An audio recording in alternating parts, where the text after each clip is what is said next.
I'm good. I'm God. God.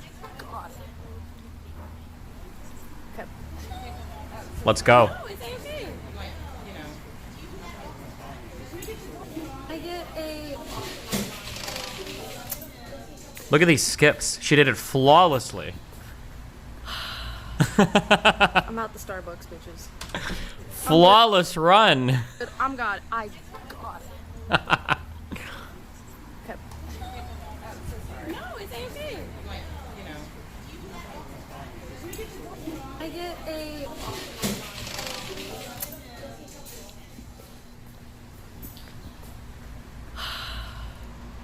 I'm out the Starbucks, bitches. What is this? The following is a grammatically correct English sentence.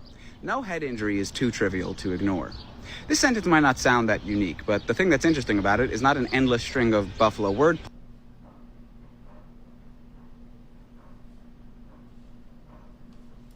play, but it's the fact that most people will interpret it to mean the exact opposite. No head injury is too trivial to ignore. That means you shouldn't ignore any head injury, right? Or am I perceiving it backwards? Of what it actually means. If you think this sentence is telling you that you should never ignore a head injury, I'm sorry to say that this sentence is actually saying the exact opposite. And no head injury is too trivial.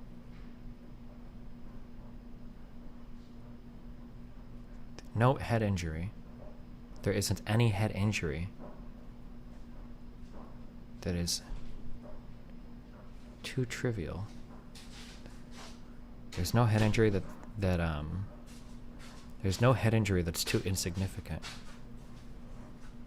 Oh, that is true. No, he's right. Because if I switch it, no head injury is too significant to ignore. No head injury is too significant to ignore. That would mean what I think it means. But if it says no head injury is too trivial to ignore. Interesting. I don't know why does it feel so weird? And that you can always ignore a head injury. Now, I mentioned this sentence in a video I made yesterday, and a lot of people struggled to grasp how that can be true. So here are a few different ways that you can see it. First, just replace one word in the sentence and turn it into no head injury is too trivial to treat. It should be immediately clear that this sentence means that regardless of how trivial the head injury is, you should always treat it. Therefore, the sentence no head injury is too trivial to ignore somewhat paradoxically means that regardless of how trivial the head injury is, you should always ignore it. You can also compare it to similarly structured sentences that are much more easily understandable. Things like no mountain is too tall to climb means all mountains are climbable. No river is too deep to swim means all rivers are swimmable. No man is too strong to be killed means all men are killable. And no head injury is too trivial to ignore means all head injuries are ignorable. Now, the reason... Oh, that makes so much more sense, yeah. Why does it feel so weird, though? We get confused here is because of the word trivial, because you typically... Because the trivial is a negative instead of like a positive something. Like, where the way these sentences are structured are... Don't say things like, oh, that's too trivial, you can't ignore it. Typically, if something's trivial, you would ignore it. But I guess whoever first said this sentence was operating under a Hank Schrader, somebody this clean has got to be dirty kind of mindset. But the truth is, the word trivial has no effect on the sentence. Replace the word trivial with any adjective, and the meaning does not change. No head injury is too spicy to ignore. Means that regardless of spiciness, you can always ignore a head injury. Now, the reason we do this is because if you are a native speaker, you're not breaking down the sentence into smaller bits in order to understand it. You are just grabbing buzzwords and sentence structures you already recognize and trying to immediately form meaning to this sentence. So it's interesting to think that somebody who speaks English as a second language might actually have an easier time understanding this sentence because they would break the sentence down into smaller bits to try and understand it. And if you do that, this sentence unquestionably means that you can always ignore a head injury. Based. Oh, S-Fan checks chat.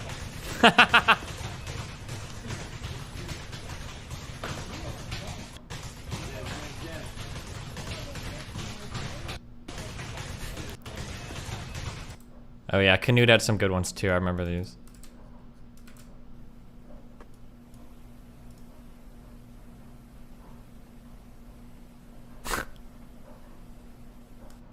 Canoe did a couple good ones, I think, with the teleporting shit. This is why I never use that streamer backpack shit. If I went through all that effort to do that streamer backpack stuff and then it still glitched.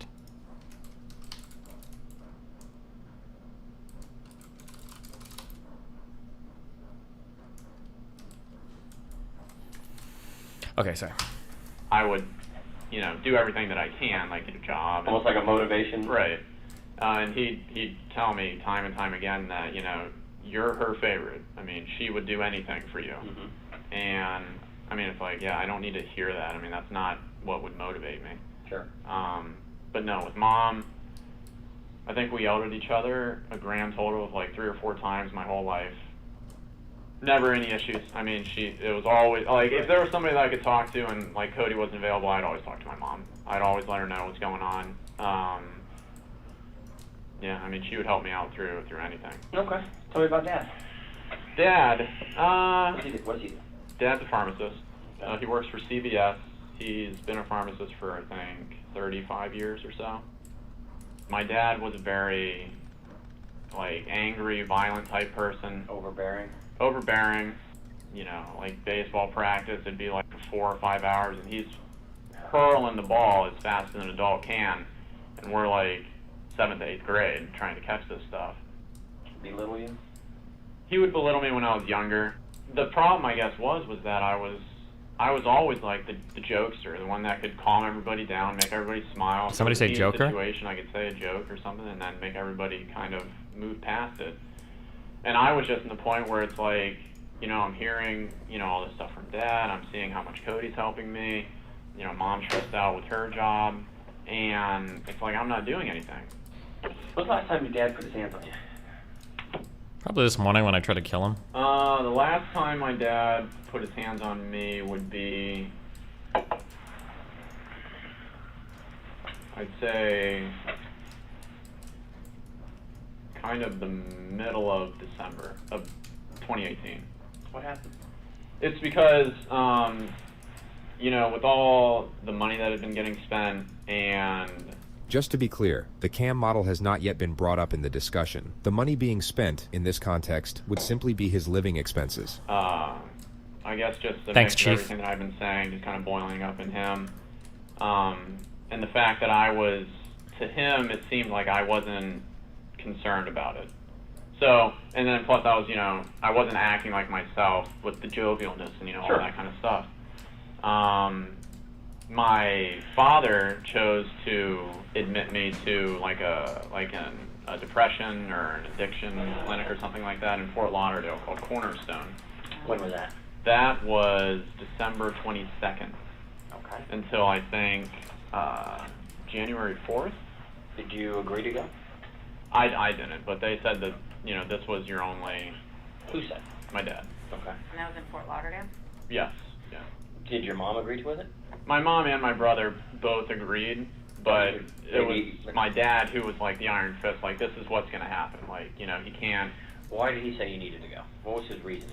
Because with the way that I was acting, he didn't see that I was doing anything for, like, the positive. You know, and a lot of it just came back to money with him. He would like allow me to spend money that he had, like with his credit card or something like that. But it's like then whenever I did, it was like a huge problem. Okay, so you had one of his credit cards. Yeah. And what were you buying with it? Well, what I was doing is over the past 4 months or something like that, I've been talking to this woman online. Who is she? She's as embarrassing as it is. She's a cam model. A what? A cam model. Do either of you guys know what that Nope. is? Just like all the videos, you have to tell us. A cam model, it's like it's like a virtual girlfriend, I guess you could say. Okay. Like that type of situation. Mm-hmm. So a lot of the money went to her. Okay. Where's she at? She lives in Bulgaria. Where? Bulgaria. Andrew Tate. Over in Europe. It's there like it is. Outside of Germany. Okay. Something like that. You ever been there? No. Okay. It wasn't that serious. Okay. So what would you give her money for? Just for like time online with her. Oh, okay. Yeah. So it was just like that type of thing. And what did she charge? $600 for like 5,000 or something tokens or something like that. So, and then it was 4 hours a night. So I mean, that's basically just where all the costs went to, was you pay real money for the tokens, then you use the company's digital currency for that. So you do that, and when did you meet her? I met her at the beginning of July. Yeah, at the very beginning of July. Okay, and still talking to her? Still, yeah. I mean, more just on Twitter, just through direct messaging. Oh no, he's not even talking to a real woman. So it's I can't use the chatting like that. How much do you think you spent on this? Because it seems kind of pricey. Yeah, probably close to $200,000, I'd say. $200,000? Yeah. And where'd the money come from? Money came from me, my brother, and then my dad. Did they know where the money was going to? They didn't know that it was going to a cam model. I was saying that it was going towards my Twitch streaming, advertising, putting my name out there and that type of thing. So I guess to bring it all back with why I was brought to Cornerstone, it was a mix of all of those things. It's he felt like, he felt like You need to be grounded. Yeah. And so then I was there, I spoke to the therapist and psychiatrist and all that stuff. I didn't need any medications for anything. They had analyzed it as, this is an isolated event. You've been out of work, you have this PTSD from the whole getting arrested thing, and I mean, the last thing on my record was, I think, a speeding ticket back when I was at UCF. They had signed me up, I think, to be there for 60 days, but then I was only there until January 4th, so. Who paid for that? My brother, Cody. What was the cost of that, $15,000. So their final diagnosis of you was what? That I was fine. That didn't need to be there. Yeah. That I was fine. I told them all about my living situation and how it had been stressful, and then it got better, and then now it's just stressful again. But they had all just said that it was just this isolated event. Situational PTSD from. Right. When I got back, that's where my dad started to get really kind of overbearing, and I mean, rightfully so. I know what I did, but it's with him, it was every single day, hours a day. Excuse me, hours a day. Real voice. He'd come home from work, and then he would just talk to me just about the same exact thing over and over and over and over and over again. When was the last time that you and your dad did have, a heated conversation? It would be Thursday. Because one of his rules was that I wasn't allowed to talk to the woman anymore that I had been talking to. But I guess you could say behind the scenes, my mom would let me talk to her through her cell phone using Twitter. How old is this guy? Anyways, on Thursday, he had apparently found out that I was speaking to her again. It wasn't really my intention to continue talking to this woman, but it just kind of happened. 29? It's and Donovan because Sharp. There was, that emotional connection, I guess you could say, between her and me. I it felt like a relationship. I didn't want to just stop cold turkey on it. So Thursdays, you're home all day? Yes. With your mom? She works at home? Correct, yeah. Your dad's at work? What's his normal work hours? He works until, I think he had to go in early that day, because he had to start doing overtime or something like that. And he normally works though from 5 or 6 in the morning to, I think he gets home between 5:30 and 6 at night or something like that. What time did you get home that day? He got home at 5:30, and then he came in and then he asked me in a calmer state, I guess you could say, basically the leading question of, why do you think we're about to have this conversation? Giving me, I guess, that opportunity to be honest and truthful, to maybe tone it down a little bit. I, of course, did what I always did, where I kind of didn't admit to it. And then he came out and he told me that I had been doing that. He had proof. Yeah. Have an argument? Yeah. He kind of, pulled me up from the couch, and then he was yelling at me to pack my shit up and just get out of the house. That he was the one who had to be the hammer, and that, why am I making him have to go through this, and all this other kind of stuff. Okay. I had my argument, and then I'm packing my stuff. I'm, taking it out to the car. It took me like a couple hours to get as much as I could, just kind of about into there. So I left, and then. What time do you think you left about? Oh God. 9 or 9:30 or so. He goes on to state that he met up with his brother soon after on the side of the road. And what was the conversation? Conversation was basically that he was brought up to speed, and that he would take care of it. He was brought up to speed by what? This is Grant attempting to frame his brother for a double murder-suicide. You will see this quote brought up repeatedly from this point forward. He was brought up to speed on why I'm out here. Who brought him up to speed? My mom. Oh, so she talked to him? Yeah. He told you that mom had talked to him? Right. Do you think that's why Cody left work? According to Grant, Cody had left work a few hours early to meet up with him on the side of the road. Cody had indeed left work early, yet it wasn't to meet up with Grant. It was later proven that while Margaret Amato was sitting at the computer sipping on a glass of red wine, Grant shot her in the back of the head. He then lay in wait for his father to return to the house, then shot him twice in the head as he entered the kitchen. Cody then received a text from his father's number, asking him to come home urgently. Forensics believed that he was very likely pleading for his life soon after he entered the front door. He was found by police with a gunshot wound to the face, lying in the fetal position. His credit card was stolen, with a purchase made to a campsite for $600 and estimated 30 minutes later. I mean, Jesus. In my mind, I was just thinking, he had been let off work early three times already this week. So I was just like 10-15 minutes you talk to Cody. Right. You have a conversation, and he leaves to go home. Right. And you leave to go where? And then I stay in that general area just so that if anything happens, somebody knows where I am. Yeah, I mean, I was staying in that general area, and then I decided to go to Publix. He just referred to the Publix supermarket parking lot. This is where he used the free Wi-Fi to log on to the campsite with his dead brother's credit card. Which was about what time? Okay, well, when you say it like that, I mean, you can make anything sound bad. Okay, come on. She's from Bulgaria.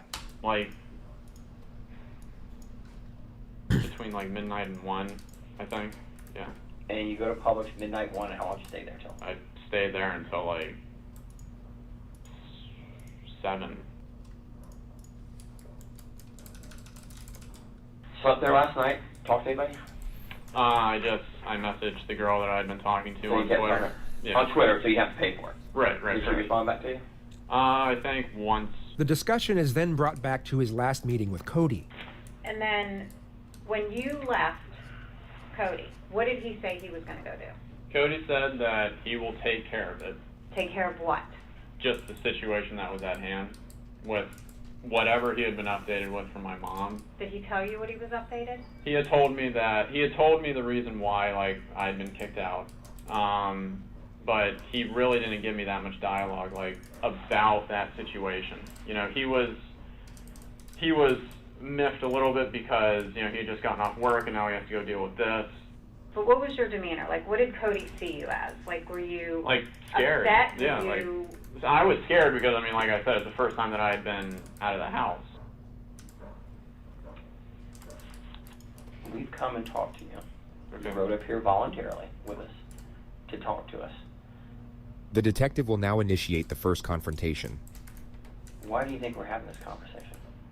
I honestly don't know, but I'm pretty freaked out at this point because... Does he sound a little bit like just his cadence, his voice? Does he sound a little bit like Asmongold? It's, I mean, I know, how the situation was when I left. You're now about to see the lead interrogator's attempt at getting Grant to confess, in a manner so blatantly obvious that the suspect immediately sees through it. As a child, we're told the truth always is the best thing to do, correct? Correct. You agree with it? Yeah.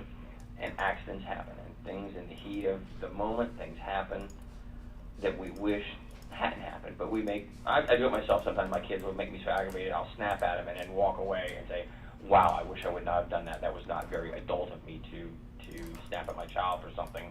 Yes, they're wrong, but I should be the adult and not snap at them. Right.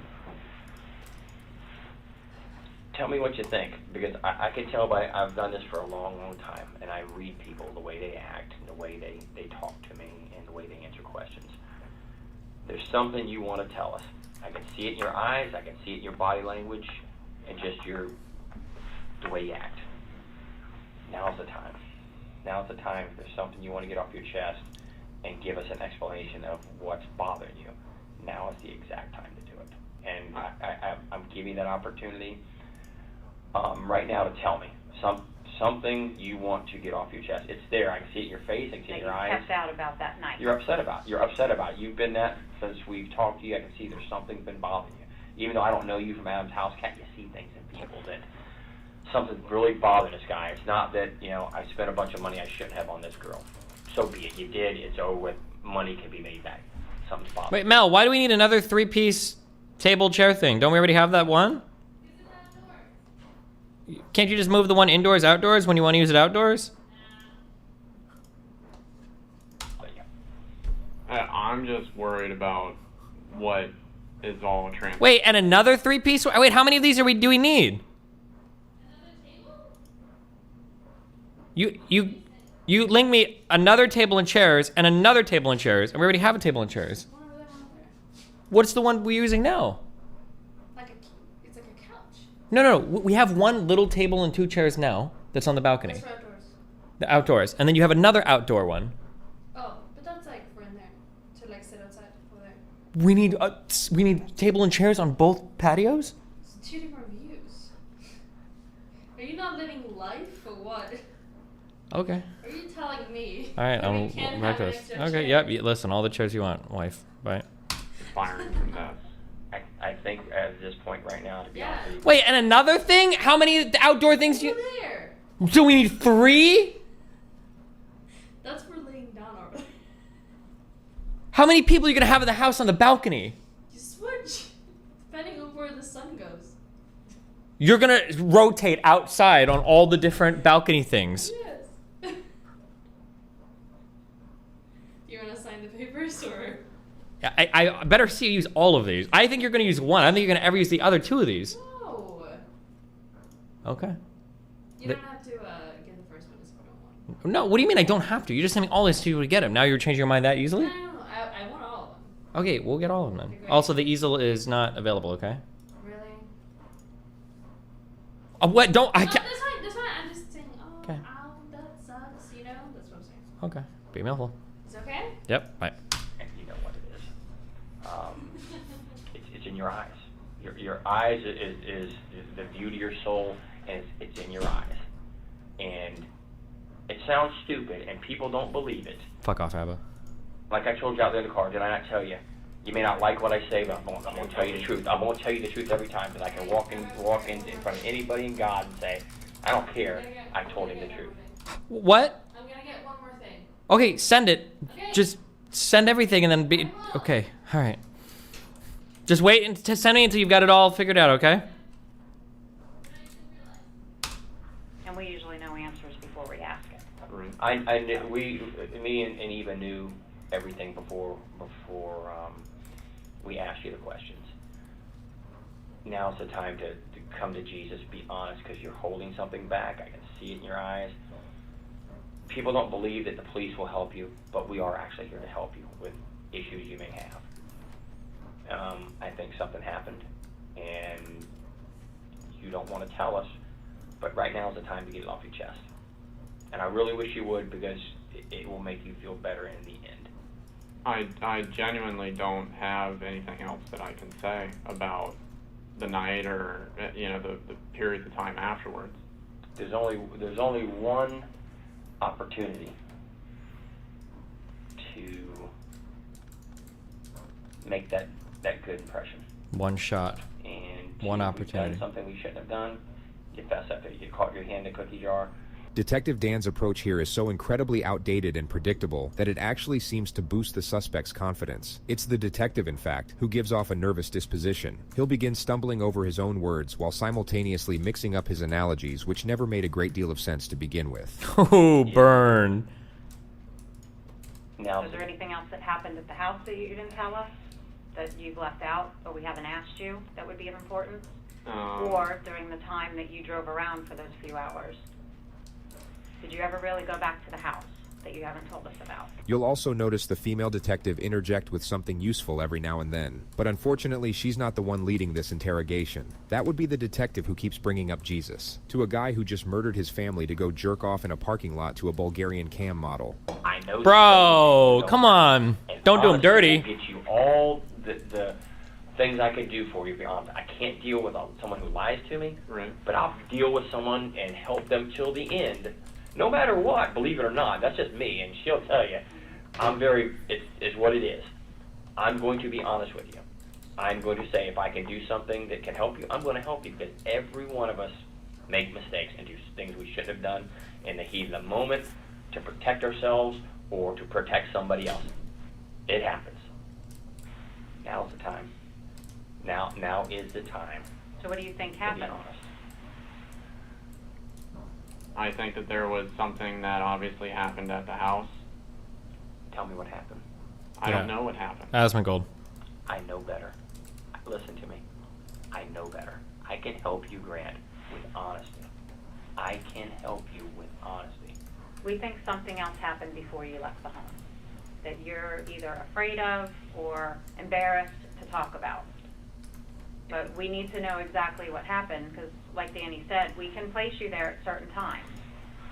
And so we need to know what happened before you left that house, because you didn't leave with everything being okay.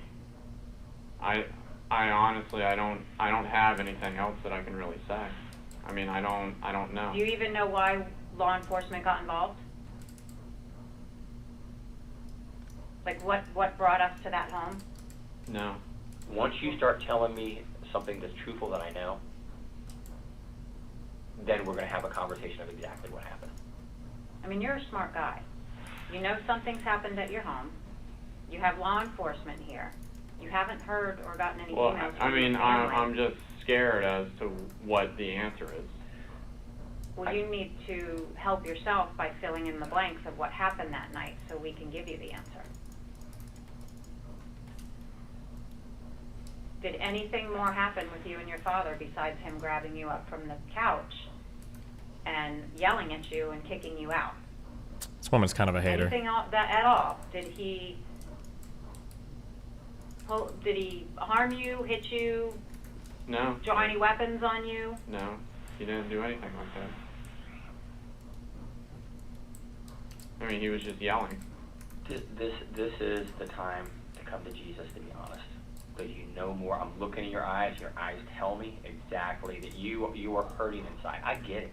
Bro, he's not going to come to Jesus. He's coming to cam models. Because once we get to a certain point, there's nothing I can do.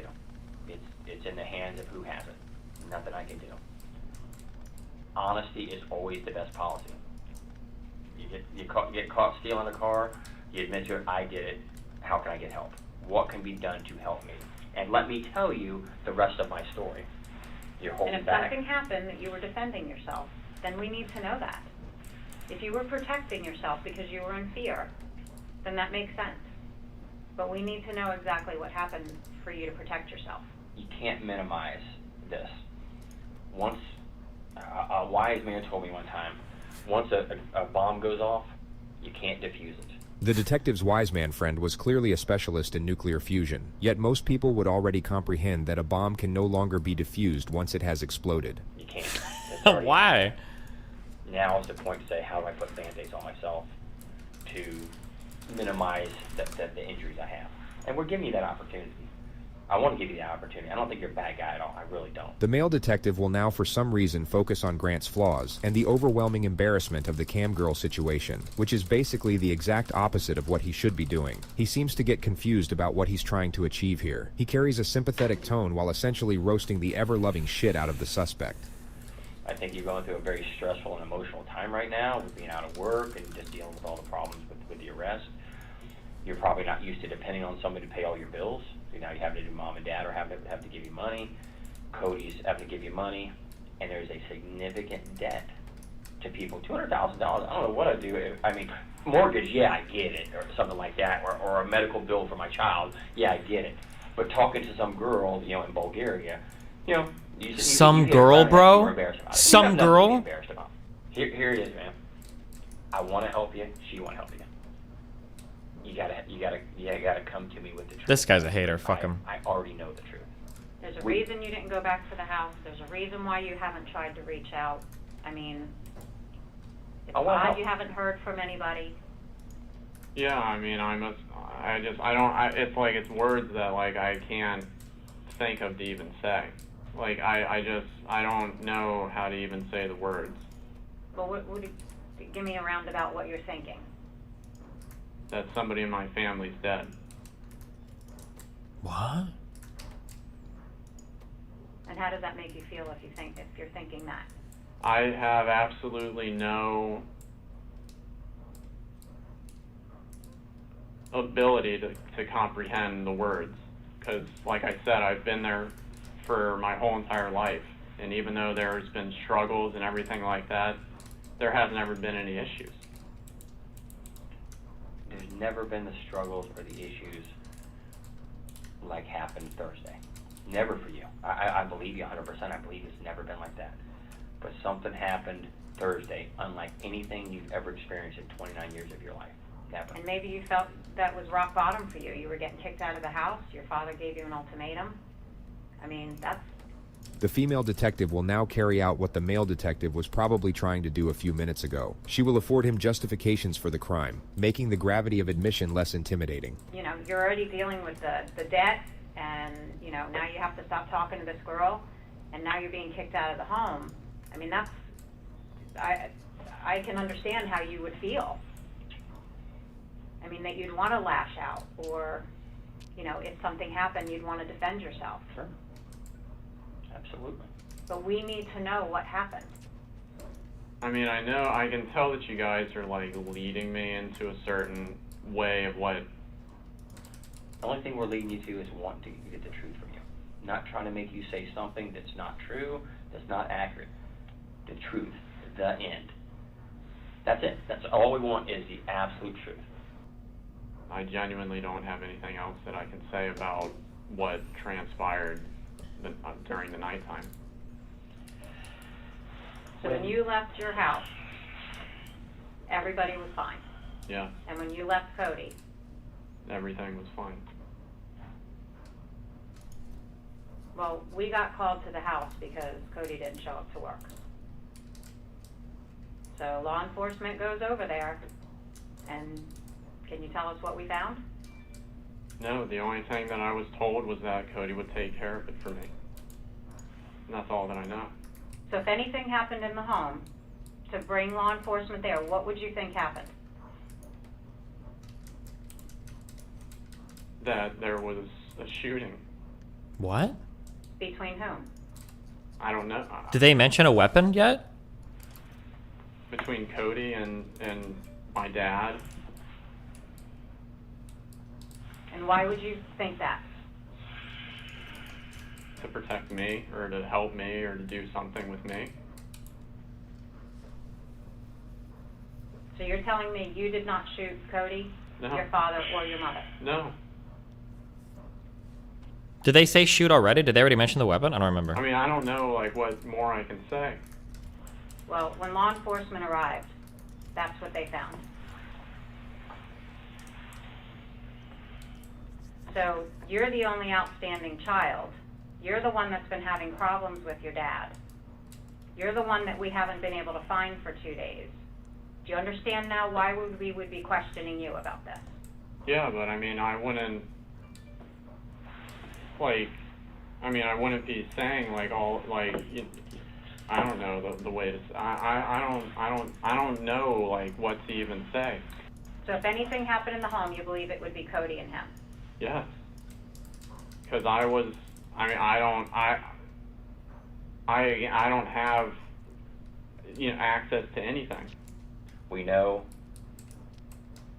that Cody didn't shoot your dad. We know Cody didn't shoot your mom. Fuck Cody. We know Cody didn't shoot himself. There's something. And you still haven't asked us the condition of them or anything. That's because I mean, I don't know what the normal proceedings are, but The normal proceedings are for you to be honest about what happened. And then we help you understand everything that's going on from here on out, of what our responsibilities are. And we don't believe you're being honest. We feel that you are leaving something out about what happened in that home. And the evidence tells us what happened in the home. But you need to fill in the blanks. The suspect's composure was finally starting to slip. This was the perfect moment to draw out the silence to see how he'd respond to the pressure. But here's but then the officer fucks here's it my up. hand for honesty. I am an honest guy. I'm going to be honest. And when it's all said and done, I'm going to be honest to the very last day that I deal with you. And then when this investigation continues, I'll go on to the next person and be honest with them. I can only do so much with honesty. Honesty. So what are you not telling us? What happened at that home that you know? Did you leave the house with your brother Cody looking like that? Or did you leave the house with your father looking like that? Or your mother? Is that how you left your family? No. Nobody else went into that house. Who left your family like this? If you were the one that's been depressed, you were the one that owes money, you were the one that got into a confrontation with your father, who did this to your family? Ooh. If you were trying to defend yourself or something else happened, we need to know now. The female detective does an excellent job at affording him the option to admit to a lesser infraction, which in this case is self-defense. She provides the option while simultaneously building pressure. It's a textbook maneuver, and she does it very well. To help you. So tell us what happened, Grant. We get it. You love women. Okay, we're here dude. to listen to you. Grant, you need the truth. We're here to make this right. You got to tell the truth. It's on the tip of your tongue, my man. I get that. Did your father go after you and you try to protect yourself? No, I didn't do any of this. Hey, I know. Video surveillance tells me everything that happened this night. I'm telling you. Of people that you'd be surprised who in your neighborhood has video. And I know that there's only 4 people at this house during this time. 1, 2, 3, 4. Tell me. You got to tell me, man. You got to tell me. Get over that hoop. The video. If you're sitting there saying no, and video shows something else, guess what? Big problem. Because it will wind up later on that you can't get any help from anybody. A lot of this, what people make decisions on, is honesty. Was somebody honest? Didn't fire a gun. None of them did. None of them did. Cody did not go home. Or did your father point a gun at you? No, there's nothing else that I can say. Your emotions, your demeanor, your body language, your eyes tell me everything I need to see about you. You want to tell me in the worst way. You want to get this pain off your chest. Do it. I mean, there's just nothing else that I can say. So your dad had told you in the past before that he would kill you? Right. For what reason? For if I basically did anything related to this, again, costing him a lot of money. And Cody knew about that? Right. So when did you learn that your family was dead? I had been worried since last night when I was just in the hotel, but I knew when you guys told me. I mean, like, I knew when you guys had told me. You already knew, though. But I had... You already said, you knew. At any point, did you feel like you needed to reach out to Cody and see if he was okay, or? I just didn't want to call him anywhere. I just didn't want to know. We understand your father was abusive, and we understand that he was the asshole. And if he threatened you, that he was going to kill you when you came back, you were probably in fear, were you not? So did your brother come home to try and defend you, and then this gunfight happened, and you got so scared that you left? This version of events would obviously clear Grant of any wrongdoing. She's trying to just get him to admit to something a little bit, and then they can build off it. Because if she gets him with like, yeah, I was scared and then I killed him, then they can work on the other part later. Let's see if the male cop comes in to save the day from the suspect, though. The detective is hoping he takes the bait so that he changes his story and can then be placed under arrest for lying to police. No, I mean, I had left when I had said that I had left. I just don't know where else to go to get you to come around, because it does not make any logistical sense of what you're telling us. It doesn't. If these two got in a shooting, we would know. Can you be charged with lying to police if you haven't read your Miranda rights? Maybe, I'm not sure, but I'm sure he's already been Mirandized, I think. Your stream is super laggy. Wait, is it? Know they shot each other. We'd know that. But why mom? Things just got so bad and out of hand, like never it's been before in your life. Never been here before in your life, or your family's life. He's pissed. His future, his retirement, his plans are being upset by you because of the financial cost. I would almost bet this is just a horrible, bad incident that on any other day wouldn't happen. But you and me both know, as does she, what happened that night. I don't have the answer for anything else. Okay. This is the last time before I'm gonna walk out and then I'm done. Then I'm done for good. When I'm done, I'm done. I don't have anything else that I can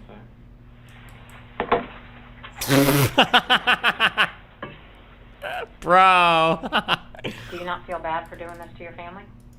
I mean, I've been getting blamed for the last half a year.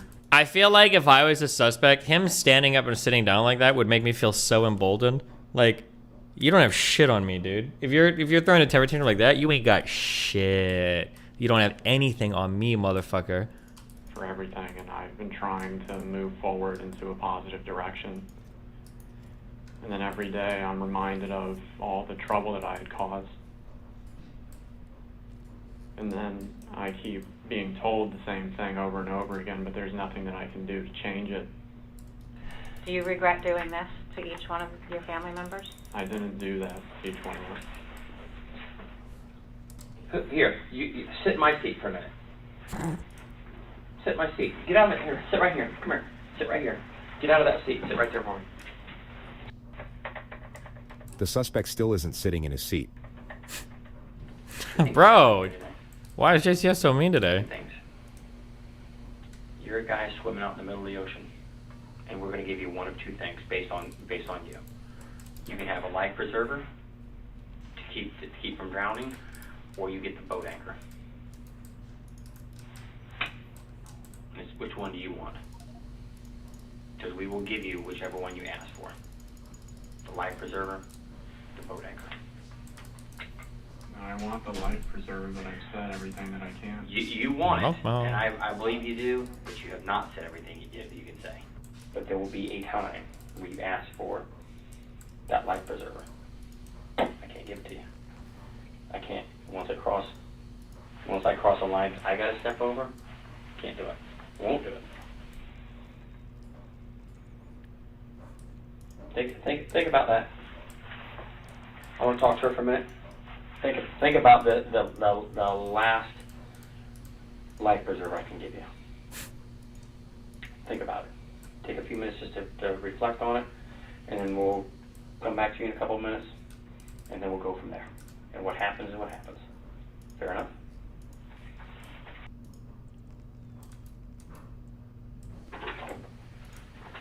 You alright, man? Okay. Need some food, some water?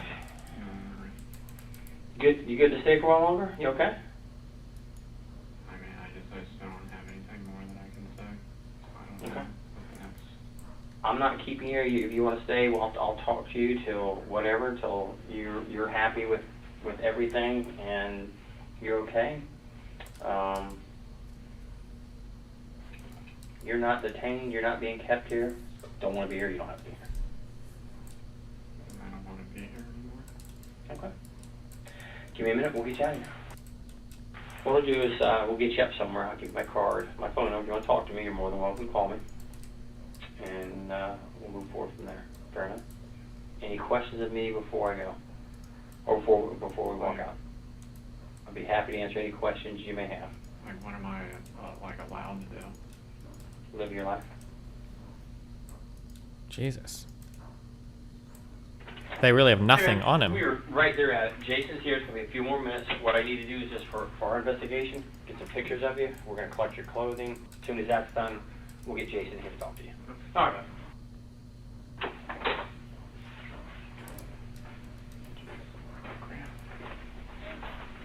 Oh, is that his brother? Bro, the haircuts in this family are wild. Alright, so, I take it you know what happened?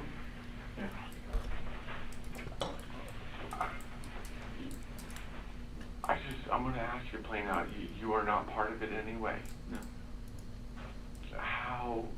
When's the last time you saw everybody? I left the house between like midnight and like 12:30. I want to believe you, Grant, but you're the last person that I could put in that house. And I know what happened over the last 6 months. Who else can I blame? How are we gonna find out who did this? I don't know. I don't have the answers. The shit you did, you could have been in jail. You would have been in jail for years. I know. And they covered it up for you. Wait, what did he I'm do? scared for you, and I'm scared for myself. That they covered up for him? I don't feel comfortable with you being around me alone. I'm sorry. Robbed his dad? What did his dad? What, his dad covered up him robbing for him? That just seems weird. I guess I don't know. I could take you physically, but if you have a knife or know where a gun is, I'm fucked. I need you to be honest with me, man. I need to have closure. I was told that you would not have access to be able to contact this woman. Why do you feel the intent to still contact her? It was just I'm in love, a whole bro. emotional thing. I mean, that's all Okay, that I can say. so are you saying that you love the woman? Yeah, probably. I feel like I did, yeah. Okay, you feel like you did, so you don't feel that way now? Well, I mean, now it's pretty much... She moved I mean, on. it's not what So it stop used donating. to be, that's all I can say. Because she's aware of what has happened in the last several months. Right. It hurt, right? Well, yeah. Yeah, because you can't carry that persona that you carried before. I do love you, though. Just remember that. Just like Mom, Cody, and Dad loved you. Nobody loved you any more or any less. You guys gotta tell me about this, man. I can't tell if this would feel really good or really bad. I don't get the unconditional love thing at all.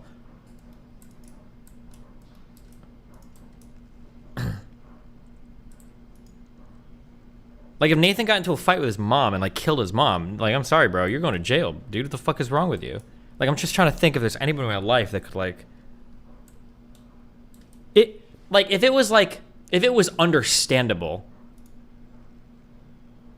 Like I think if I had a family member or somebody that killed somebody, but I could kind of see it, then I'd be like, fuck, maybe. So like if Nathan's mom was like abusive and he killed her, it's like, fuck Nathan. Maybe.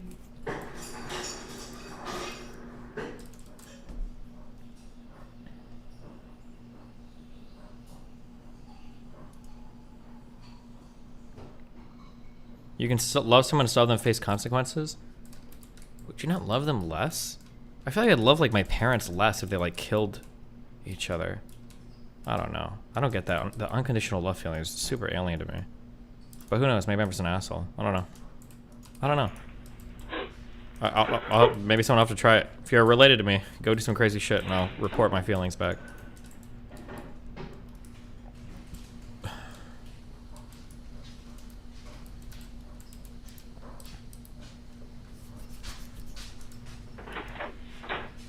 You have anything else you need to talk about before we let you go?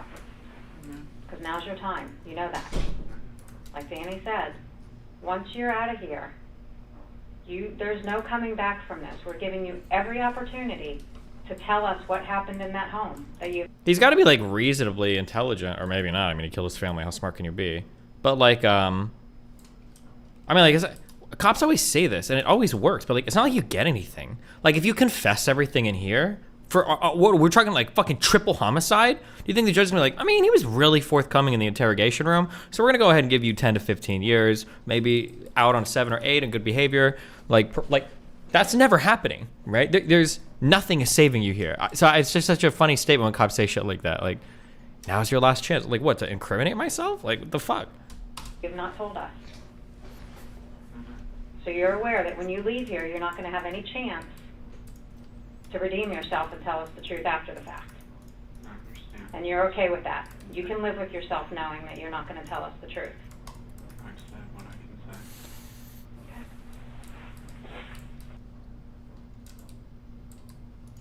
He tried to frame his brother for a murder-suicide and then use his brother's credit card to get on a cam girl, or to use on a cam girl. This dude is a dumb fuck. I mean, he says he's a dumb fuck, but clearly they don't even have enough evidence to arrest him, right? He's like an only surviving member of like a fucking triple homicide, and they don't even have evidence to arrest the guy. So clearly he did something right. He must have set something up like correctly.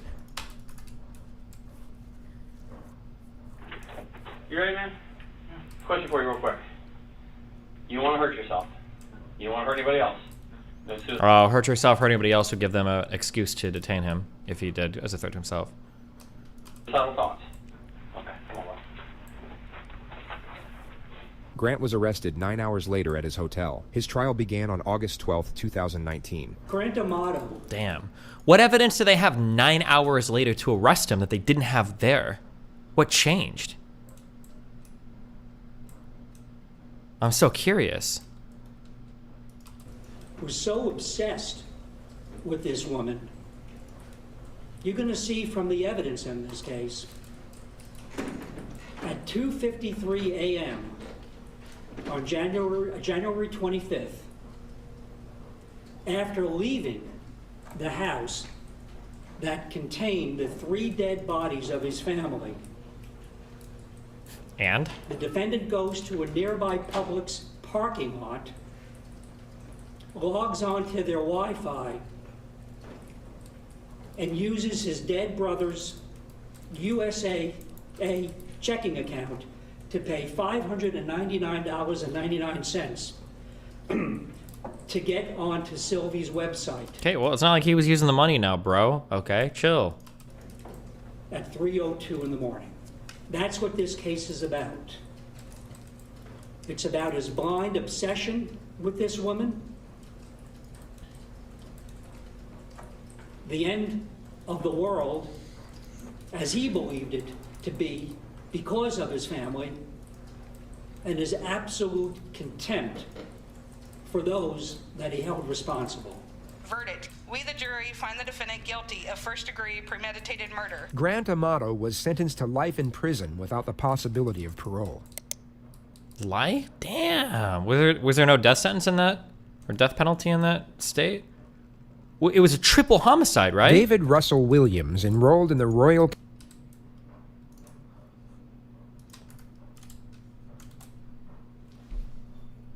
They didn't convict him for the death penalty. The jury was hung on death. Jesus. Triple. 3 people. Premeditated first-degree murder. 3 people. What is it? It's not regicide. That's royalty, right? Is it patricide? Is that... What is it called when you kill your own family? There's a name for it.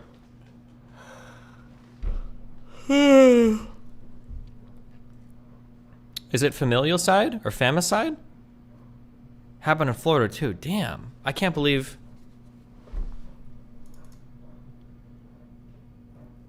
Damn. Okay, I'm debating this Meghan woman in a couple days. I was supposed to watch this earlier today, so we're watching this now.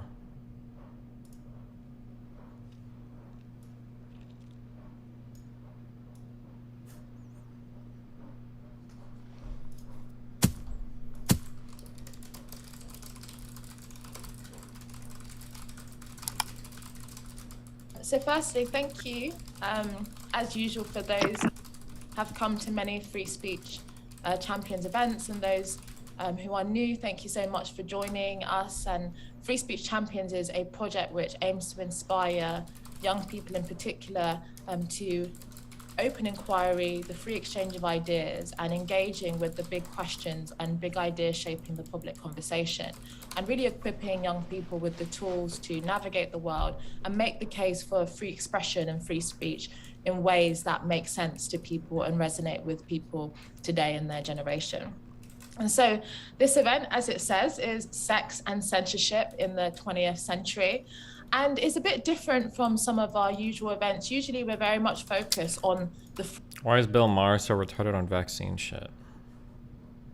As I saw in the paper today, kind of a big story, I think. I wonder how much it's going to get covered in the liberal media, because it's about how natural immunity, they did a giant study, 65 countries, or maybe something like 65 countries, many, many different studies. They looked at them all. Natural immunity, as good or better than the vaccine. Something I've been saying since the beginning, and I get called an anti-vaxxer. That's not... Are there any big figures that have disagreed with this? I'm trying to think of where this comes from. The reason why you prefer vaccinated immunity versus natural immunity is because you can acquire vaccinated immunity without getting sick first. But I mean, I guess you could argue they let you use vaccine things for your vaccine card, but not a natural immunity proof, which there are other arguments for why you would or wouldn't do that. But if people say like natural immunity doesn't work, or natural immunity doesn't confer any protection like a vaccine, I've just never heard that before. But maybe somebody did say that? Yeah, I think it has to do, I think it's just people who are anal about the vax cards, and they're mad that they couldn't use like a prior infection as well. But I don't think that that's the same statement as saying like you have to be vaccinated versus having a prior infection. I don't think it's the same statement as saying that natural immunity doesn't do anything or doesn't work. I don't think that natural immunity is found to be better if we're talking about the original COVID. Now, I'd seen mixed things leaning towards the vaccinations being slightly better than natural immunity, but regardless, I mean, natural immunity obviously works. We have immune systems. It's just a coronavirus. Like, natural immunity should work against almost everything, obviously, right? I'm an anti-vaxxer. This is the kind of thing, my problem with the media from both sides is not that you guys lie. It's that you tell me your side of the story that you want me to know. You don't tell me the whole story. I'd be curious as to how much play this story gets, because I remember reading that they did a study of Republicans versus Democrats. The question was, what percentage, this is like a year and a half ago, what percentage of people who get COVID require hospitalization? The answer is less than 1%. Almost half of Democrats thought it was over 50%. They listen to your network. Where do they get that kind of information? Oh, so now Destiny is pro-immunity? LOL, just to make you were wrong? Of course I'm pro-immunity. That's why I'm pro-vaccine. What kind of like, when you type that thing, like, is in your mind you think like, oh, well, Destiny 1 year ago didn't believe that immune systems were real?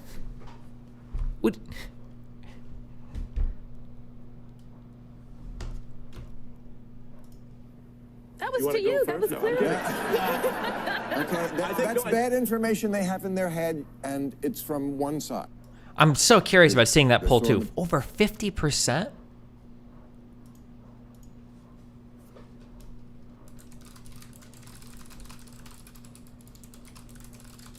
If you believe that, you got some wild.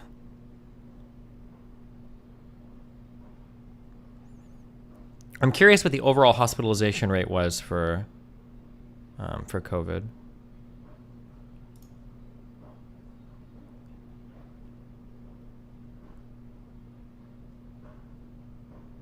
This says 2.1%, and varied more by age than by race or sex.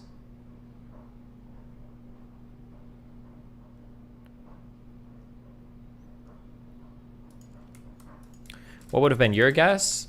For people hospitalized? My guess is that it would be low. I might have guessed around 1%. Because you have to figure there's how many people in the US were infected. Like millions and millions and millions of people. Or over 100 million people, right? Well, how much COVID, I don't even know where we're at for. Like if the number was like 5%, like if you had so many people fucking hospitalized, like shit would be fucked, right? Where were we at for overall infections? It's over 100 million. And this is infections reported, right? So it's probably even higher than this.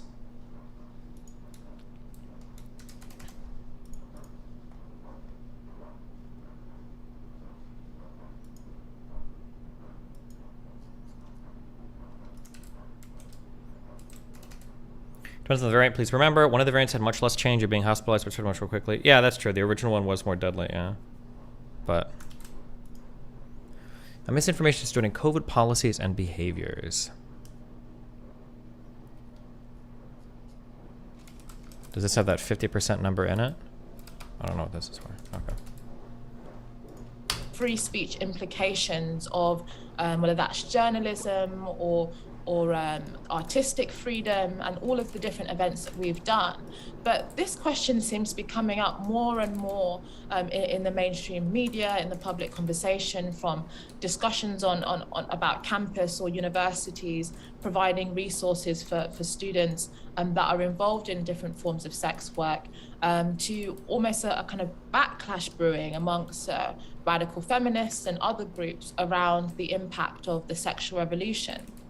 And so we really want to look at what sexual freedom means today. You know, what does it mean to be sexually free? Is the ubiquity of porn a sign of a liberated society or of moral decay? And did the ecstatic sexual revolution of the 1960s and 70s onwards really achieve its goals, or did it produce new doubts and new anxieties that many today are experiencing and having to navigate? The issue is that you dogged on people saying that natural immunity is just as valid as the vax when both are equal. I don't think I dogged on somebody for saying it. If I dogged on you, it was probably for saying that, like, it's just as good to get infected as it is to get a vaccine.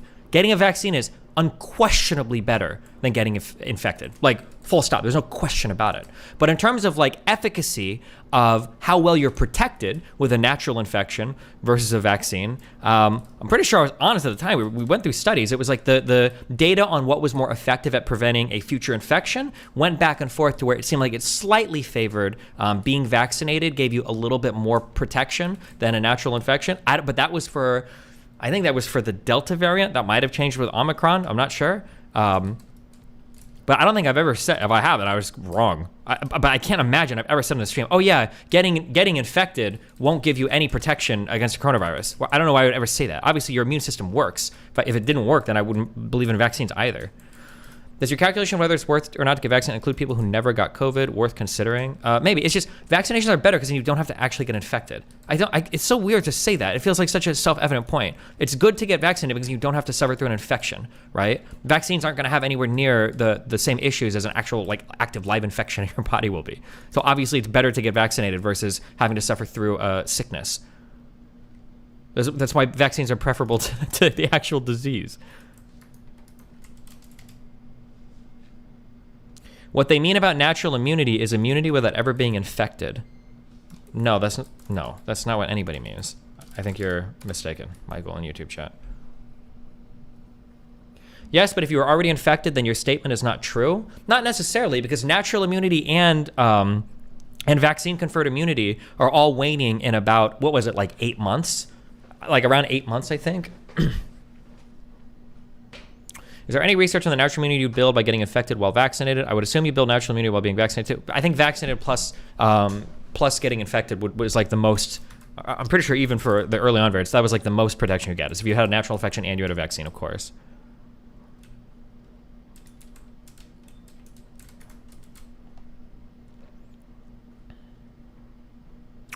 Democrats are much more likely than Republicans to overestimate the harm. 41% of Democrats and 28% of Republicans answer that half or more of those infected by COVID-19 need to be hospitalized. Jesus.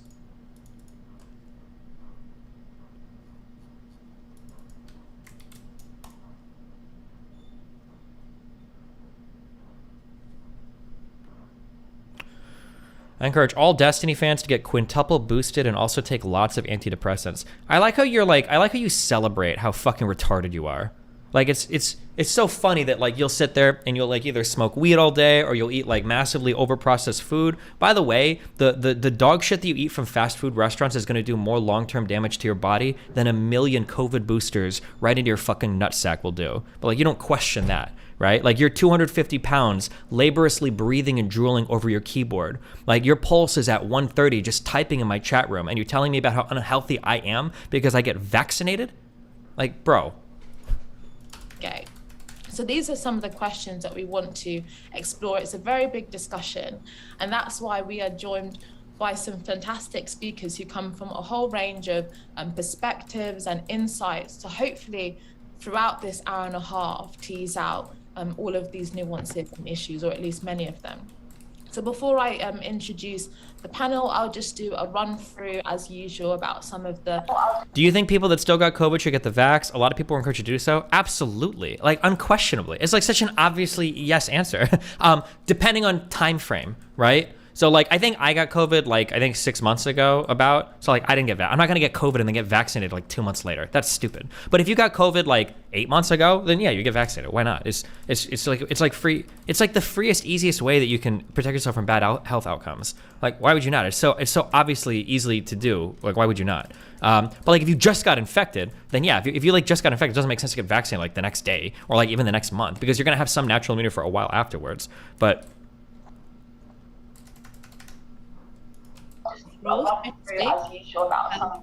so firstly, can everyone make sure that they mute themselves so that we don't have any sound coming in and things like that. But also, please, could you keep your video on if you don't mind? We like to see all the different people that... What about the heart issues that can be caused by the spike protein? The spike protein is made by the coronavirus as well, my dude. That's the protein that it uses to bind to your cells. That's how it gets into your shit. So if you're worried about like things like myocarditis from fucking vaccines, you should probably be worried about myocarditis from the infection as well. And even so, that side effect is incredibly fucking rare. We're talking like 7 out of 100,000 reported, with most of these cases being acute and resolving like in a week anyway. Like that are at our events, and it's just great to, even in the digital world, create a sense of community and a sense of space, and when we kind of interact with one another. But also consider donating to the project. It is run on donations, and that's how we keep the project alive and keep the conversations and campaigning that we do alive in all parts of the country, but also in different parts of the world as well. And in terms of the format of the event, we will have a few minutes kind of provocations and perspectives and openings from the different panelists, and then we'll discuss myself and the panelists for another kind of 15 to 20 minutes. And then for the last half an hour, we will open it to the floor. So ask lots and lots of questions, and let's really try and understand the question of freedom. It's 1 in 800 men. It's absolutely not. The case rate for myocarditis after vaccines was like, it was either 7 or 13 out of 100,000. It's not 1 in 800, bro. Are you serious? That shit would be getting fucking, like, you'd see every guy around you like fucking having serious problems. Like, do you know how many people got vaccinated? What the fuck? Stop. I'm not getting baited by this. Freedom and sexual freedom in the present day. So with no further ado, I will introduce In at least 2 decades, people will realize how good the vax was. No, I don't think they will. I think they're always going to cope and have excuses forever. Like, what are we? Are we 2 years from the mRNA vaccine? My timescales are horrible. Remember the people saying like, oh, I would at least prefer a couple years. Wait until 2 years roll around. They're not going to be like, oh, it's safe now. The people that are like, oh, well, in 5 years, maybe when 5 years are on, they're not going to say it's okay. Like everybody's like, oh no, they hid the side effects. Oh no, they hid the blow. Oh well, I don't know. Like there's always going to be excuses. Yeah, those complaints were never based on logic or rationale. So no amount of empirical data is ever going to persuade those people otherwise. People are walking out here saying shit like, oh, like I think that this vaccine is like doing unprecedented amounts of harm, blah, blah, blah, blah, blah, ignoring the fact that there have been, what, billions of dosages given? Like if there were billions of shots given and the side effects were anywhere near as common as you guys think from Joe Rogan and Project Veritas, it would be the biggest like fucking health fucking scare in the world, right? Like how many millions of people, not like the 3 cases that pop up on Project Veritas, how many millions of people, tens of millions, hundreds of millions of people would be complaining about side effects. You wouldn't have to go to alternative media to see it. You'd be seeing it fucking everywhere. Amazing panelists in no particular order. We have Raven Connolly. She is a philosopher and facilitator at the STOA. This is a really great group, and in the digital space, having really interesting and fascinating conversations about kind of spirituality and all of these interesting things that are shaping the public conversation. Also, Jerry Barnett, he is a campaigner and author of Porn Panic, Sex and Censorship in the UK, so very kind of on the nose in relation to the subject we're talking about. Candice Horback, and she is a lifestyle YouTuber and blogger and has discussed on her YouTube channel. Do you think we'll ever get to the point where mRNA vaccines are just the norm? I would imagine so. I think that it seems like unless I've missed some article or something that's come out, it seems like they're superior to, why is the train stuff so fast? It seems like they're superior to traditional vaccines in almost every sense of the word. They're super easy to manufacture.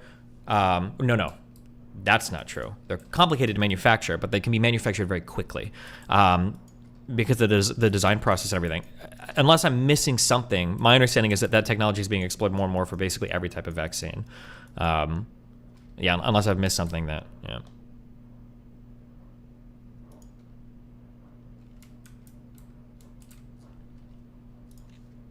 Or many of the things that we're going to be touching upon today, and also Meghan Murphy, and she is a journalist and founder of Feminist Current.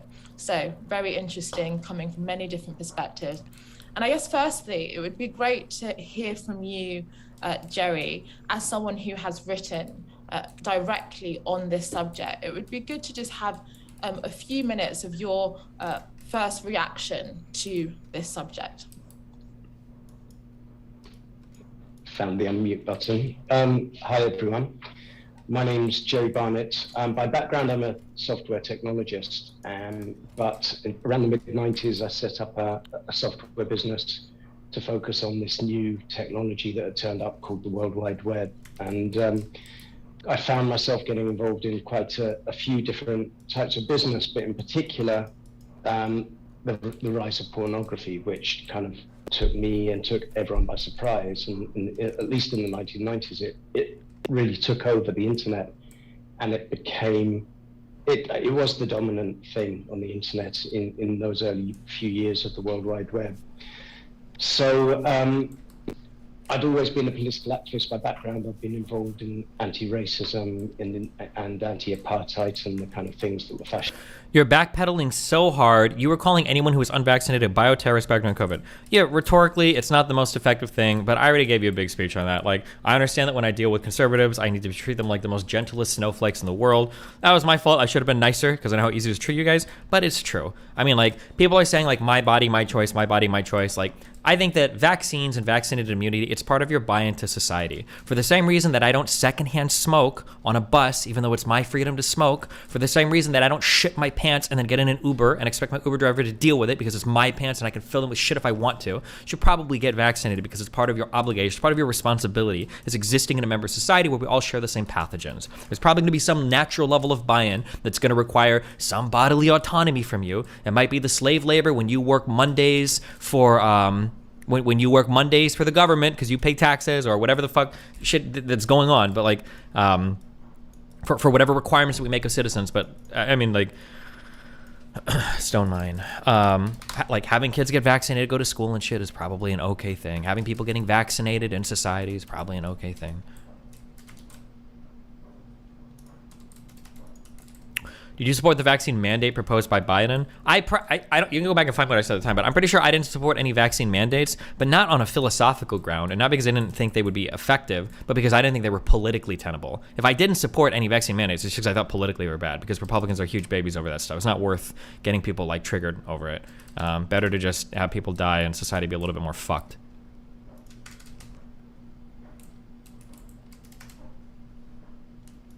In the 80s and 90s, and I began to become interested in sexual politics and sexual freedom. Me too, issues. bro, me too. And this was driven by a number of things, but the first thing I did when I got involved with this industry was to find out who are the people that work in it, why do they work in it, what kinds of people are they, and are any of these terrible rumors you hear about the industry true, you know, what makes women work in an industry like this, and are they really being coerced, and are they being subject to terrible things, and this kind of thing, which these stories have always been around. So I began to get very involved, got to know pretty much everyone in the industry in the early 2000s.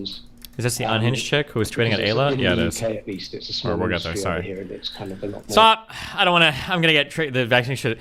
It actually triggers me so fucking hard, okay? And I'm gonna get fucking another YouTube strike because it's dog shit. No, it's not dog shit. YouTube is okay, but I'm gonna get triggered by bots.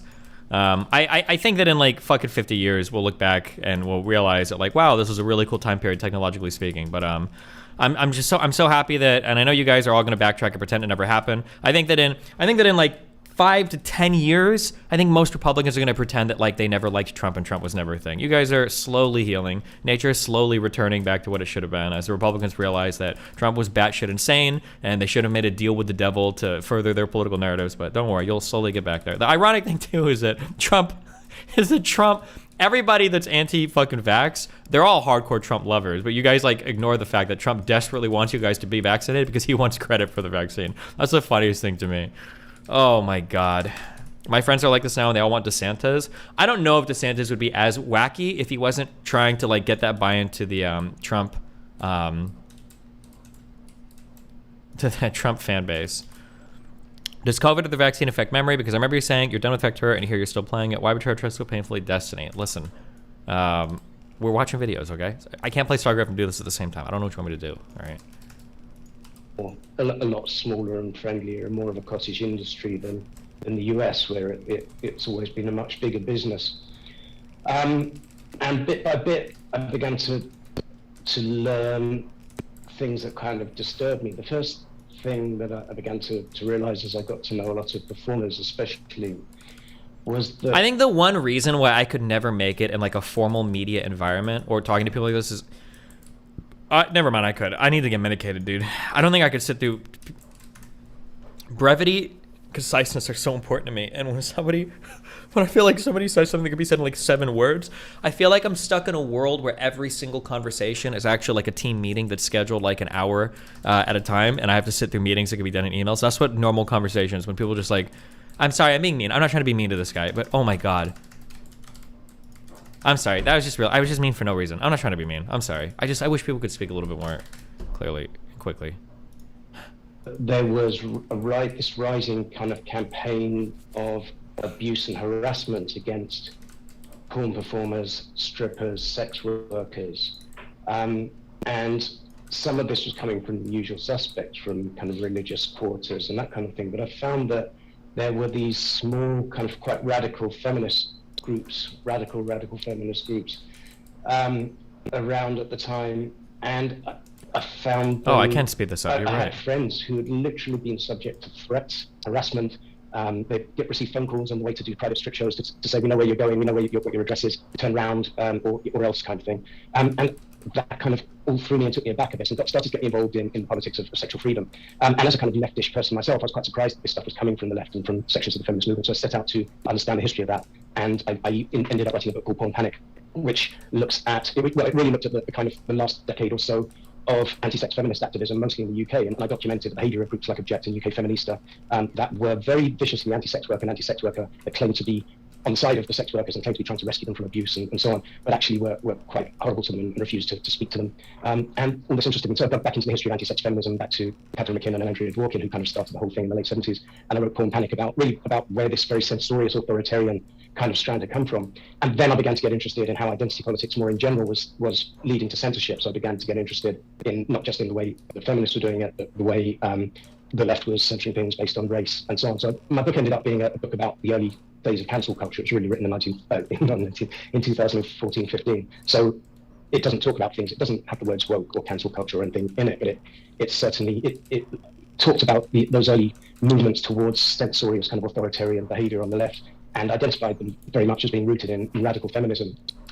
So I've got my book Porn Panic, which I've just plugged. I've also written, there's a 1-chapter version available as a Kindle, as an ebook only on Amazon, called Porn, What's the Harm? And that's literally 1 chapter from my book Porn Panic. And it's the chapter that just deals with the evidence related to pornography and harm. And one of the things I've found is that... Did you summarize everything you just said in 10 seconds? I don't even know. I'm going to be honest. I have no idea. It sounds like he started doing research into groups that were supposed to be like anti-sex work, and he found out that a lot of the feminist groups were a lot more rapidly anti-sex worker than he originally thought, that it seemed like they had some kind of hatred for porn or sex work, and now he's like investigating that. It sounds like that's broadly speaking what he's talking about. I met a lot of radical feminists at university debates and media debates and so on. I found that even though they were claiming harm, they had no evidence for it. I was literally waiting for them to feed me the evidence that I could then review and examine, and they didn't have evidence to back their claims. It was very much based around these kind of hysterical claims about harm to women, harm to children, but I couldn't find the meat in these claims. So I went and looked at the evidence and researched myself. But yeah, my position broadly is that sexual freedom and sexual expression are incredibly important to human society, and it's important that they're kept free. If people oppose them, the onus is on them to make the case that these things are harmful. It's not, the onus isn't on us to disprove their claims that they provide without evidence. And yeah, so I know a fair bit about pornography and the research around it, which maybe we'll come back to later, but in particular, the evidence around sexual violence and the links there and so on. But I've probably talked long enough now, I think. Thank you, Jerry. Candice, what are your opening thoughts and picking up on either the blurb or even anything that Jerry said? What's your opening thoughts? Hi, everybody. So I come from the adult space. That's probably where I'm actually more widely known. So I was in the adult industry for over a decade. Then I started the podcast with everyone else during the pandemic. So I've had a podcast going for a little over a year now.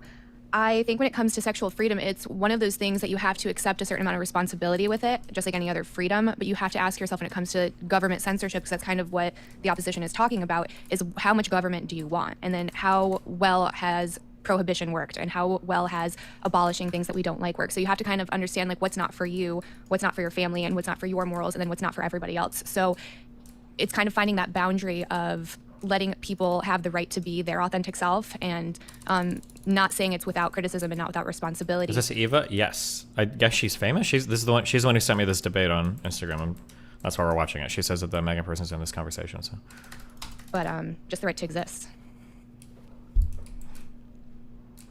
Oh, I don't have your audio. Oh, thank you. And Meghan, what are your opening thoughts? Uh-oh. Here she is. Hey, sorry. I mean, I have a lot of thoughts. I mean, when we're talking about the sex industry and free speech, I sort of find that framing misrepresentative, and I've never totally understood it because, of course, pornography and prostitution aren't speech, and pornography constitutes really filmed prostitution. And I am a free speech advocate, and I'm not pro-censorship. So it is a challenging conversation to have, and I certainly understand that there's nuance. I do understand that there are people in the industry that are consenting, of course, and that, maybe enjoy doing this kind of work. But I do also know that, hundreds of thousands of women who are in prostitution and in pornography are being exploited, have been trafficked, are abused, are not in a position to consent necessarily. And beyond that, I have concerns. I have concerns about how women are treated in the industry, but I also have concerns about the impact of imagery and language as well, of course, that is super misogynist, super racist, super dehumanizing, super degrading to women, and that these images and videos are being produced and shared for profit. So to me, it's one thing to do whatever you want to do in your own bedroom. I fully support that. But when you're producing a product and you're selling it, I think that's different. And I do find I'm not in favor of hate speech laws at all. I don't think there should be any hate speech laws. But I do wonder why countries that have hate speech laws don't apply those laws to pornography, because what we're seeing and the kind of language that we hear in pornography very obviously, to me, constitutes hate speech. And I always wonder why pornography kind of gets to fly under the radar. In Canada, for example, and in other countries as well, you can't actually consent to abuse. You can't consent to sexual abuse. If a woman's in a situation of domestic violence, it doesn't become okay or not illegal because she consents, because she decides to stay. So if what we're seeing in pornography, and I'm not saying all pornography is this, but there certainly is pornography that is this. If what we're seeing in pornography does constitute sexual abuse, sexual violence, any kind of violence, any kind of abuse, position. The consent argument, as far as I'm concerned, doesn't apply there.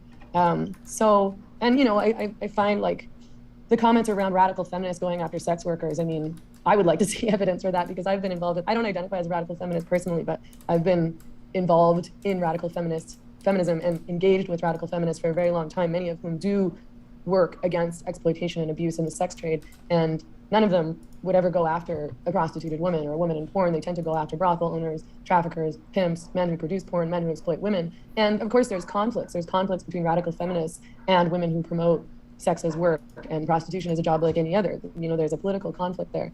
But as somebody who's been involved in this debate for a very long time, I'll tell you that I've not been treated very well by people who are part of the sex work lobby, and they've attempted to censor and cancel me, ironically, many, many times. There's a petition to have me fired from my job because of my arguments against prostitution and pornography. And I'm not going to say that, I have a lot of problems with radical feminism and radical feminists, and they're certainly not all perfect, kind beings. But I do know that in my work, in any case, it's not been that those kinds of people are targeting women in prostitution and porn, but rather they try to work against the industry. Thank you, Meghan. And Raven, what your opening thoughts? Yeah, I'm extremely grateful and excited to have this conversation. For me personally, pornography has been a very complex topic to try and get into. And as I've been thinking about it after being invited to this panel, A lot of the things that I was coming up with as kind of my feelings of kind of criticism of the pornography industry were things that I actually found to be structural issues in other industries in our society, that pornography actually happens to be kind of the most explicit or kind of the most controversial way of talking about those issues. So the way that I've been thinking about this is in terms of advertising, and like the kind of use of sexual imagery in order to sell products is basically ubiquitous within our society. And so the arguments about the objectification of women coming solely out of the pornography industry, I think is a misrepresentation of actually the way in which we view women in society, if that's the argument, right? If the argument is the issue with the objectification of women, I think that we could talk about advertising writ large and the fact that, you know, since the beginning of the advertising industry, we've known that sex sells. The association of a woman with a cigarette is, you know, has a kind of, you know, Freudian phallic association. So this has been part of how products have been sold since the beginning of advertising. And I think that advertising itself and its connection to pornography is interesting to me. A lot of the women that you know, I know and I follow who are very, you know, popular on OnlyFans, like Ayla Girl, for example, she's like a brilliant advertiser. Like so much of what these women are doing is doing like brilliant business and advertising, because that's basically what the industry is, right? It's drawing attention to yourself. And in a sense, within the context of using sex to sell things, in a way, pornography is the most kind of explicit, right? It's sex selling sex rather than sex selling consumer goods. So I think that that's a kind of interesting, like, I could be wrong, but I feel like that's a dated advertising model. I feel like that's not as much the case anymore. Like, I feel like in the 90s and 2000s that people definitely had that feeling, and we used like sex to sell movies, and every fucking product and every action movie had like the sex scene and all that shit. I feel like that's not as common. I'm sure there's still some industries that lean into it, but I feel like it's not as common before, or as common now than it used to be. Unless I just don't watch as many like ads or something anymore. But like, I feel like growing up that was like super common, but I don't know. Way of reframing the conversation is that pornography itself is kind of the most concentrated example of what is a broader thing within our society, which is attention grabbing, using shock tactics, using forms of manipulation, using forms of sensory overload or sensory shock in order to basically gather attention and capture the limbic systems of people who are consuming or being exposed to certain kinds of images and environments. And this happens everywhere. This is in our architecture. This is in when we're watching television, when we're watching films, and it's also when we go online. And because of the porosity of our online environments and the fact that things are not contained very easily, basically, no matter what, like you could be on a Twitter feed and be shocked by a protest video where someone's being shot against your consent, right? Or you could end up with a lewd image in your feed that's against your consent. So I think pornography is a kind of point of where we get to kind of talk about a lot of these things, but it's often not seen as like an example of greater issues that we actually are finding with many other forms of, I guess, attention, the attention economy, and how basically our sovereignty over the things that we're being exposed to as people is basically being captured by other entities. So that's the way that I've been thinking about this. I think another interesting way of talking about pornography is basically the virtualization of pornography. So what happens when we remove women from the picture? When we're no longer talking about the harm of people, and we're only dealing with the imagery. We're only dealing with people consuming pornographic imagery, and that's basically AI produced or produced by bots. How does the conversation change?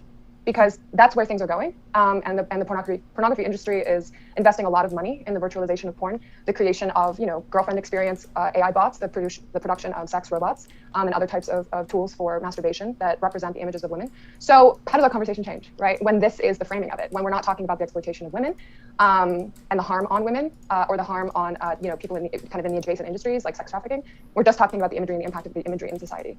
So I think that that's an interesting reframing as well, and I think our moral intuitions might change because we might still find it to be a social ill. We still may find it to be something that we want to have contained, but it's not, the arguments can't be based in protecting women or harm in terms of people in the industry. So that's another reframing that I think is interesting for trying to get into this conversation. Thank you so much, Raven. Really fascinating opening provocations and insights from everyone. I think I was going to start with you, Meghan. I mean, because I think kind of picking up slightly on what Raven said and what Candace said and trying to tease out maybe the free speech questions in there. I mean, how do you see pornographic imagery as fundamentally different as, for example, when you might watch a film? The term TERF is way overused, and most people go after others using it are unhinged. J.K. Rowling, for instance, is at worst inflammatory, but it's not a TERF. The problem, here's the issue, okay? Trans issues are like the mind-breaking issues, okay? People overuse TERF, probably. That's fair to say. But bro, British feminists are obsessed with trans people. Or at least that's like all I see them talk about online. They are obsessed with trans people. Oh my God, it is so much of their discourse, at least online. It feels like J.K. Rowling, like for how rare it is to ever actually see a fucking trans person, it surprises me how much they seem to dominate their thoughts, in my opinion. film and you see kind of simulated or performed acts of violence, we know that they're performers and they are kind of engaging in some kind of drama, a performance, and that they've consented to it. Now the imagery, they're replicating something that we might find, wrong in real life, but we recognize that it is a performance. More than Republican populists? Yes. Like even when I meet like British women that are like, oh, I like your stuff, I'm progressive, blah, blah, blah. Anytime I'm like, how do you feel about trans people? They're always like, well, like, I don't know if I've ever talked to a British girl that isn't like a little turfy. Unironic, except for Kelly. But Kelly doesn't count because she's like a fucking American fucking weeaboo, okay? She's different. As such. So do you have a problem? Do you see any fundamental difference between when you go to a cinema and you see people being violent towards one another versus, a woman simulating a sex act, acting for a kind of pornographic film? Do you see any difference there, Meghan? Well, in pornography, those women aren't simulating sex acts. Those acts that are happening in pornography really are happening. They really are. Even so, they're performing essentially. Well, no, not really. I mean, they are performing in that they're pretending that they're enjoying themselves and they're not actually enjoying themselves. But, those acts. If we're talking about pornography that is violent or that simulates sexual abuse, I mean, those acts really are happening to those women. And I see it as a promotion of those acts. That is fundamentally flawed. I don't believe you can say that. That like, if you're watching sex that's even real, but it's abusive, is it still abusive? I think abuse usually implies some level of non-consent, right? I think it's fair to say abuse implies some level of non-consent. To say that women that do abuse porn are actually being abused, I think betrays the actual definition of what abuse is. Sexualizing those acts. So it's, essentially, I think that when we're watching these things and we're masturbating to these things, we're rewiring. Wait, hold on. I looked into the JK thing. This is all of her controversies about trans issues since she first started posting in 2020. I think people make her sound crazy in shows. Here's what I think happened with JK Rowling. It's the same thing that happens to everybody, really. It's the same thing that happened to Rittenhouse, right? I think that, I remember a long time ago that JK Rowling made a post about trans people, and it was pretty dumb. I think it would be fair to read and go like, okay, yeah, she seems like she's not the biggest fan of trans people. I remember we read the actual post on stream, and I was like, okay. But I think what happened was the blowback she got from that was so extreme that now she's gotten driven hard. Look at the link I sent. It has all of her tweets. I don't care about her tweets. She wrote, I'm talking about an article or a long thing she'd written on her website that she'd published on her website. That's what I think she originally got heat for, and that's what I draw most of my assumptions about her from. But I think that once that happened, she got so much blowback from that she basically got pushed into a more transphobic position over time, essentially. I think that's what happened. Okay, please, Stone Train, come here. Our brains and sexualities to be turned on by these acts. So often, as I understand it, a lot of boys who start watching porn, and boys do start watching porn very young. Some girls do too. Porn is essentially impossible to avoid nowadays. If you're online, you're going to see pornography. And I've talked to a lot of men in real life that this has happened to, where they sort of start to get bored of the regular, more vanilla, you could call it, porn, and then they start seeking out more extreme pornography. And I have to talk to people that feel this way. I'm curious how many people are affected by this. I've watched so much porn in so many different categories: audio, erotica, video, hentai. I've watched so much. I've never felt the need to up the ante. I'm so curious if this is actually as common a thing as everybody makes it sound, because I feel this cited over and over and over and over and over and over and over again, and it's just like always like taken as fact. And I've heard some people say that it does happen. I'm curious if there's like research. Where's Ayla? Hi, I got a question for you. Are you here to answer?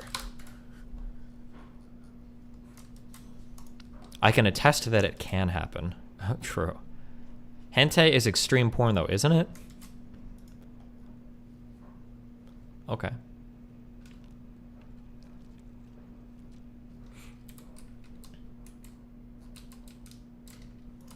I know men who have been impacted by that personally in their sex lives, who, stop being able to be turned on by just regular sex because they start to have fetishize these more extreme acts. And so to me, the conversation, again, like I can't support censorship, but I can say that we should be having a conversation about what's ethical and what's not ethical, and about making choices in our personal lives about what we consume and how that impacts us and how that impacts the people in our lives. Doesn't hentai have weird shit where women get quasi-raped? Yeah, you can watch like hentai will go from vanilla to extreme, of course. That's true of all forms of porn, right? How that impacts the way we see and relate to other people, how it impacts our relationships, how it impacts the way that men view and treat women. There's lots of different conversations that we can have here, and I'm glad that we're having this conversation, because I do find that often this comes down to this binary or this black and white conversation that isn't representative, wherein we're talking about ban all pornography or don't ban all pornography, and is all pornography abusive or is all pornography free speech, and it's not about any of those things. It's about trying to make ethical choices. I mean, I think it's good to bring up the fact that objectification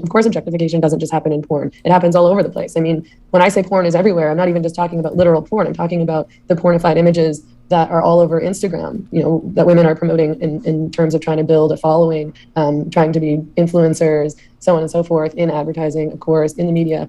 And it's, you can say, okay, these women are great businesswomen. Like, who cares? Like, I'm talking about ethics, and I'm talking about impact, and I'm talking about society, and I'm talking about people. I don't give a shit if you're a good business person. You can be a good business person and run a brothel. That's a really good business idea. You're for sure going to make a lot of money. But I want to talk about whether what you're doing is ethical and whether or not it perpetrates harm or impacts people in a negative, or impacts society in a negative way. And Jerry, I mean, isn't the crux of this, a question of morality and kind of, your moral orientation? Because you and Meghan can kind of put forward evidence here and evidence there, and this scientific research says this and this scientific research says that, and you can debate, to the cows come home. But ultimately, isn't it a question of a kind of fundamental difference in, what you constitute as a kind of moral worldview or moral society? And do you think that we should start to kind of talk about these issues in more moral terms rather than, a kind of scientific conversation about what constitutes harm and what evidence says this or that? I think people are welcome to talk about morality and so on, but I think the first thing is to deal with the evidence and to decide whether it's harmful, because most people base their morality pretty much on whether something is harmful or not. And, and you say that, I give evidence for this, Meghan gives evidence for that. I mean, actually, I've read some of Meghan's stuff, and she's seems quite oblivious to research and evidence. She talks about we need to look more at... Uh-oh. We got a fighter. The effects on society, the effects on viewers and so on. But there's a vast amount of research going on into this now. There are entire journals dedicated to the study of pornography. But yeah, I think morality is a very important part of this to discuss. But morality, people have different moralities, and certainly my morality is based very much on whether people are being harmed and whether people are being coerced. And if they're not, then it's pretty hard to suggest that something is immoral universally. But what about from a societal perspective? So I think what's been touched upon is this sense of the image we're promoting to young women about what is okay for them to be and to do. Is that the message we want to send? So one of the things that's come up in the news very recently is universities providing resources, because increasingly a number of students are seeing sex work as an option for them in order to support themselves through university. Now, you might think that's okay, but could you understand why some people might say, well, regardless of anything, realistically, this is not the kind of society we want to live in, where young women see that as a path that they should go down? I have complete respect for anyone who thinks that they don't want to live in that kind of society, but ultimately it's not up to them, it's up to the individuals that are choosing to do this. And again, if it's not being coerced, if there's not coercion involved, and if women, primarily women, sometimes men, are choosing sex work of their own accord, then it's very hard to find an argument against that. It is interesting to look much more broadly at the wider effects on society of sexual freedom and the sexual revolution, including the availability of sex work, including the availability of pornography, and we should be looking at that and discussing that. But there isn't anything inherently wrong with sex work or pornography, as long as everybody involved is a consenting adult. And yeah, I mean, porn seems to have a huge effect on society, and society is changing very much as a result of sexual freedom, mostly in good ways, but sometimes in ways that make people feel uncomfortable, including me. And one of those is increasing number of younger people who can't find relationships, and that's something I'm interested in making a documentary about at the moment. And I think that's possibly sad and possibly negative, but the fact is it still comes about as a result of young people making different life choices and structuring their lives differently. And on the other side, there are huge benefits about not telling girls that they have to have a ring on their finger by the age of 20, or not stigmatizing girls who enjoy casual sex, not stigmatizing women who get pregnant out of wedlock and so on. All of those things are beneficial, and they're the other side of the same coin, really. And Candice, I mean, how much weight do you place on this subject of question of bodily autonomy? Because that's been a very kind of powerful argument countering the criticisms coming from various different groups, that actually ultimately a woman has the faculties to be able to think for herself and come to the decision she wants to about her body. And regardless of questions of morality or all the different arguments people put forward, that ultimately what's fundamental for a free society is people being able to make decisions about what they want to do with their body. Is that an argument that you see as being really compelling? I think so to an extent. I think nothing in life is without consequence, right? So I understand the perspective of trying to protect these young women that are making this life-altering decision that is going to implode your life before. I mean, I talk about this a lot actually with my husband, and especially in times that like something negatively comes up because of my career. And I'm so fortunate in the sense that I'm the exception as far as, you know, having a successful career, having an overall great experience within the industry, and having the longevity that I've had. And it's still really difficult to deal with like the social fallout of my decisions. I can't imagine being on the side that a lot of people find themselves, which is I made this decision, it's on the internet forever, and now I still have all of these closed doors that I can't even break through if I wanted. So it's tough because, yeah, you can say consenting, and I'm obviously like, I'm pro making your own decision. I'm like freedom all of the way, and I think that with freedom comes, again, responsibility and risk. But the conversation needs to be had about having like what I like to call conscious consent, which is, or informed consent, right? Like having someone, and I don't know how you would do this because it's not like there's no mentorship programs, there's no union, there's no training before you go in. Anyone with an iPhone can make a camera, but it's like, do you understand that by posting this, you know, you're going to alienate certain friends, certain families, and certain family members and certain opportunities. So yeah, I think you should be able 100% to do what you want. If you want to start an OnlyFans page, if you want to get into the porn industry, if you want to get into prostitution, like I've talked to Ayla Girl on my podcast, and we're actually pretty good friends, and she's had a great experience in that line of work. It's not for everyone. I don't think it's supposed to be for everyone, but I respect her decision to do that and for her to live the life that's going to make her feel happy, fulfilled, and authentic. And that might not be for me. That's probably not for the vast majority of women, right? And that's okay. And I think when it comes down to sexual freedom, it's living in that authentic self, and it's saying, sexual freedom is for me to do what with my body, what is going to make me feel respected, secure, and happy, and for you to do what's going to make you feel respected, secure, and happy. And those things can be, you know, totally different. I don't have to agree with your choices, and you don't have to agree with my choices, but I think that we need to agree on the fundamental principle of the freedom to make that choice. Mm-hmm. Really interesting. And maybe you kind of touched upon, you know, whether or not this was really about the bodies and the way that they were treated, or whether if there was kind of technological changes wherein there wasn't necessarily, it wasn't embodied, that are we still worried about the impact that's having on society? And I think that kind of makes me wonder then, you know, is this a reflection, this conversation becoming more and more mainstream, a reflection of a broader conversation in society, or a broader crisis in society, wherein we're seeing porn as the kind of microcosm of it? So it might be, you know, the collapse of kind of intimacy and like relationships, and maybe a sense of short-termism, and maybe the porn industry is being scapegoated for what is a deeper crisis or a broader crisis in society. What do you think?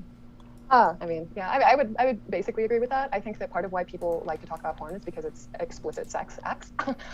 Sex sells, right? This is a real thing. It's shocking, it's engaging, it's interesting, it totally hijacks our limbic system. And I think that it is a kind of concentration of lots of the issues that have been pushed into the shadows that basically we don't know how to reason through. And I think that your point earlier about this being fundamentally an issue of morality is true. I think that that's true because even having a harm orientation towards morality, having a freedom orientation towards morality, all of those are cultural contexts and are not necessarily fundamental moral principles. And we can see throughout human history that there have been lots of different attitudes towards sex and the expression of sexual acts in public. You know, there's more pagan societies that you can go and see. There's gods of phalluses, and they're like worshiping penises, and you know, there's explicit acts painted on these urns. You know, within human history, right? Like, so this is something that's like, there's a wide variation of how human beings have engaged with their sexual nature, and also the issue of sexual difference of men and women. And I think that this is another one of these more kind of broad categories that we're basically contending with today. Is women have an enormous amount of sexual power, and they inherit this power when they are very young. And all of us go through developmental processes. We are not little adult humans when we're 5 years old. We go through a developmental process. We actually become more realized and more like self-authoring human beings over the course of our lives. So there is an issue here when thinking about how we are socializing young people, because we give them ideas about how they're going to be accepted and how they're going to gain attention and become someone of affluence or importance in society. So the ubiquity of porn, or the ability to basically grab attention, and I think this is where, once again, we're talking about mediums. We're talking about mediums of communication. Barry brought up that the World Wide Web came on the scene, and suddenly there was just this explosion of pornography. And also even today, like so much of the internet traffic is actually the consumption or the creation of pornographic material. So I think part of this has to do with the digital age and the fact that it's so image mediated. Everything that we're interacting with online is, in a sense, an image. It's a depiction of another kind of a real person, or like a simulated event. And so the fact that we're living in like a highly simulated environment, and this is so image mediated, I think brings up larger questions about what we want to be exposed to. You brought up the issue of violence. I mean, violence is another kind of thing that can be deeply traumatizing to come across a video of someone being killed in your newsfeed, right? That is like, I have had that happen to me before. I'm just scrolling, and next thing you know, I'm watching somebody get murdered on the street, right? And I think that these are bigger issues of like, what kind of sovereignty do we have over the things that we're exposed to? And the fact that our attention is being harvested, and shock is being used to basically keep us glued to the images that are being portrayed online, our attention is being harvested by advertisers, is the big issue here. It's I think of it as a structural issue with the web itself. Because back in the day when you had to go to the adult film store to get a film, you had to walk somewhere, there was friction, it wasn't blasted all over the world. And so a lot of the issues with pornography, I think, are more of this encapsulation of more general issues of basically different cultures with different moral ideas having to share this public space and having a lot of disagreements about the way that people ought to live, and a lot of reactions to the things that they're having to be exposed to just by the nature of the internet as a form itself. So I think that's like a lot of where I'm coming from in this is a broader kind of perspective about the structure of our digital technology and the ubiquity of advertising. Yeah, so I guess that's my perspective, and I do think that it is deeply a moral question. It's a moral question about what rights do we have to basically having an environment where we get to be exposed to a kind of architecture of experience that doesn't violate our senses and doesn't violate our bodies and doesn't cause us to have stressful reactions. And that's a much bigger issue than just pornography. No, really interesting. I mean, just picking up on that point, Jerry, I mean, because I've spoken to other young women and they increasingly, the younger generation, research has shown that they're having less sex. And I've spoken to other young women who are kind of exhausted by the seeming kind of saturation of pornographic imagery in the public sphere to such an extent where, they feel like they feel pressured increasingly to do more complicated or controversial sex acts because that's seen as increasingly normal. And so do you not see that boundaries are sometimes needed to also protect those who aren't necessarily, wanting to have their sexual freedom expressed in a very particular way? For those who don't maybe want more vanilla expression or something that is not, the quintessential porn stuff. This is another thing that feels like a which circles do you run thing that I'm so curious about. Oh, I bet Ayla's got this on one of her fucking surveys. I'm curious who pushes more extreme shit. Is it men or women? I feel like, anecdotally, it feels like the answer is women. But in terms of things I hear from other people, it sounds like the answer is clearly men. I know that, like, for me, like, if I'm talking to a woman, like, if I'm talking to a woman, it's always, where's, like, the Squidward meme where the guy comes up and he's like, I want a Krabby Patty with bacon, and he's like, daring today, aren't you? If I'm talking to a new girl, I'm like, oh, what are you into? And she's like, I really like it when guys are really rough. I really like being choked. Like, you can pull my hair really hard. Like, almost every single woman I talk to says this. Like it's like 95% of women. It's like, oh, wow, crazy that you're into really rough stuff. Like, oh, wow, go figure. But that's my anecdotal feeling. But then it feels like when I hear people talk about it, it's always that men are pushing, and women are tired of it. Does Ayla have a survey on this? I'm so curious, like what the actual numbers bear out in terms of who feels pushed more towards like extreme sex acts. When I say extreme, I just mean like, I guess like choking and like the slightly violent stuff, I guess, or the rougher stuff. I feel like every woman I've ever talked to is more extreme than me. Yeah, that's a feeling I get. But that could just be like the people that we talk to too. So, because obviously there's going to be some form of bias there. Yeah.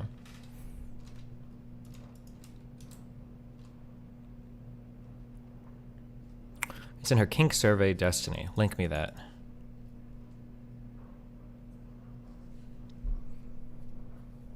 Women pressure me all the time to be rougher, but I think they just learned it from other men. Huh. I've come across both. I've come across men who felt pressure due to violent sex. I've come across women who put up with it to make a partner happy. Here's Ayla's kink survey.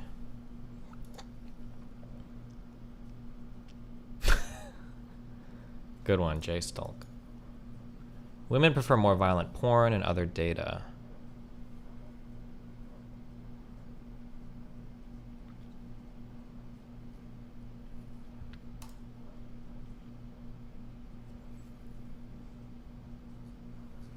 Nothing, she doesn't put like random dicks in her fucking Substack, right? I'm not gonna get fucking banned for showing this on.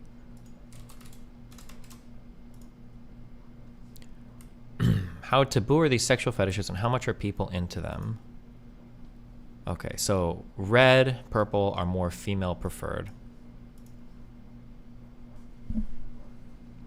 Cannibalism? Let's see, is popularity going up or percentage of people reporting interest?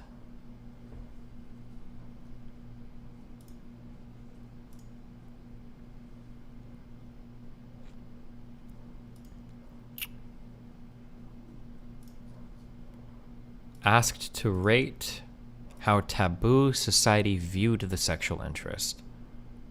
Well, is this asking the question that I'm interested in, or...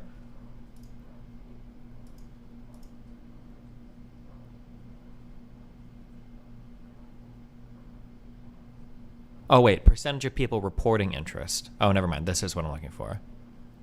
And then how taboo society... Okay, gotcha. So left to right is increasingly taboo, and then up is more women.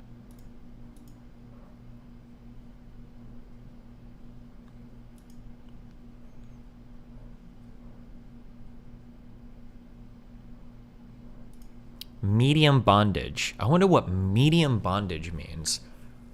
Light bondage, I imagine, is just restraints and maybe a blindfold. I wonder what medium bondage means. Being a slave. Extreme bondage.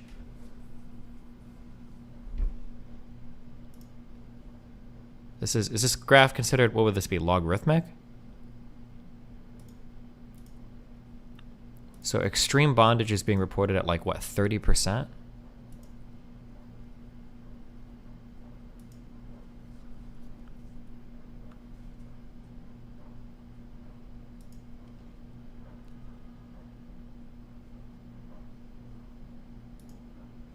Receiving oral sex from an animal. Here's all the guys that want to fuck teens.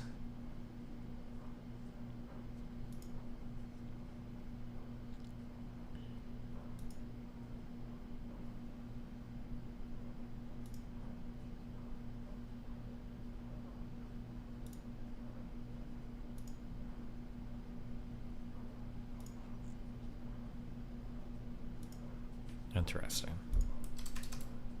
So what about those who feel saturated by the current environment? Can you really have sexual freedom when you are constantly kind of dictated to about sexual imagery and it's getting more and more explicit and more hardcore? I think the thing about it getting more explicit isn't necessarily true. I think to an extent, a lot of the rough edges have come off over the years as governments have got their claws back into what was happening on the internet. So I think it was much more Wild West kind of place in the 1990s than it is now. But things, I mean, it's pretty easy to click off and not to look at porn if you don't want to. You may occasionally have to see something that makes you uncomfortable, but unless you don't, the question you raise is pressure to live up to those kinds of standards. And undoubtedly, that's one of the issues that's come up. You know, undoubtedly, teenage boys are going to see something that excites them and bring it up with their girlfriends and try and persuade them to get involved in that act. And, you know, the only proper answer to that is that young women need to absolutely more than ever be able to say yes and to say no. And to explain why. And the same goes the other way as well. I mean, actually, we talk about violent porn and rough porn affecting men and making men's tastes harder and harder. Actually, female tastes in porn tend to go to the more extreme side of the male taste, and that's not something that's often brought up. But the thing is, this has always been the problem. And one of the things I found is that, you know, and looking at the figures globally, is that sexual violence has typically plummeted as internet access has grown, and access to pornography correlates very strongly with the decline in sexual violence. So these problems always existed, but we weren't able to talk about them. We didn't have the language, we didn't know who to talk to. And so what the internet has done, one of the things the internet has done is has given us language to talk about what we want to do and what we want to do, what we don't want to do, and what's happening to us. These problems have always existed. There's nothing wrong with sex becoming less vanilla if that's what people want to do. And a lot of people, you know, doubtless people have more interesting sex lives than they did 30 years ago, because a lot of people wouldn't have even thought about these things 30 years ago, or if they did, they would have been stigmatized and kept quiet about them and thought there's something wrong with them. By the way, you know, these aren't just heterosexual sex acts. The internet and gay porn was, for example, one of the contributing factors to the destigmatization of homosexuality back in the 90s and ongoing. But yeah, I mean, we have to deal with the fact that people might want to try things that they wouldn't have tried before. And question to you, Meghan, before we open it up to the floor. I mean, you mentioned exploitation and trafficking, but is it really helpful to kind of conflate there's some women that are going through that, to which I would suspect most people on the panel would agree is wrong and should be, you know, dealt with, versus, you know, the entirety of the sex industry? I mean, is it that, you know, do you just think that it is innately, regardless of context, regardless of individual, just something that shouldn't happen? Or because some people might say maybe it's the nature of just sex itself that's innately mysterious. It's innately filled with, you know, excitement, but also trauma, and that's always going to be the case in some way. It probably will always be the case in some way, but I think when we're talking about things like sexual liberation and sexual freedom, particularly for women, I think it's strange to talk about that in the context of pornography, because I think that for actual sexual liberation, actual sexual freedom for women, of course, is women having sex for pleasure because they want to. And in pornography, women, for the most part, are not having sex for pleasure and because they want to. In the sex trade in general and prostitution, they're having sex because they need to, and for the most part, because they have very little choice. And I think we do have to kind of conflate the issues of lack of consent and exploitation and trafficking because those issues are so muddied in the sex trade. There is a lot of pornography. There's a lot of filmed prostitution. There's filmed, the girls who are filmed in pornography often are trafficked, or they're traumatized or, messed up in a myriad of other ways. You just conflated a whole lot of things there. The average porn girl is trafficked is a lot different than messed up.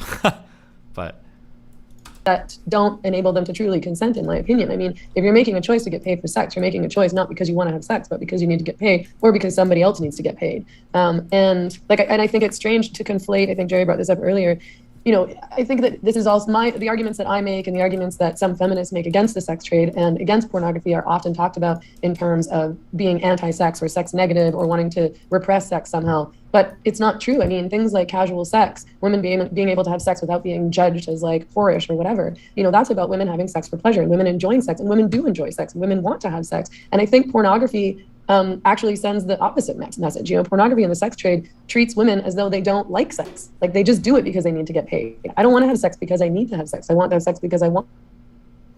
And so, yeah, I mean, I'm not sure that answered your question, but I want to talk about this in terms of ethic and choices and morality.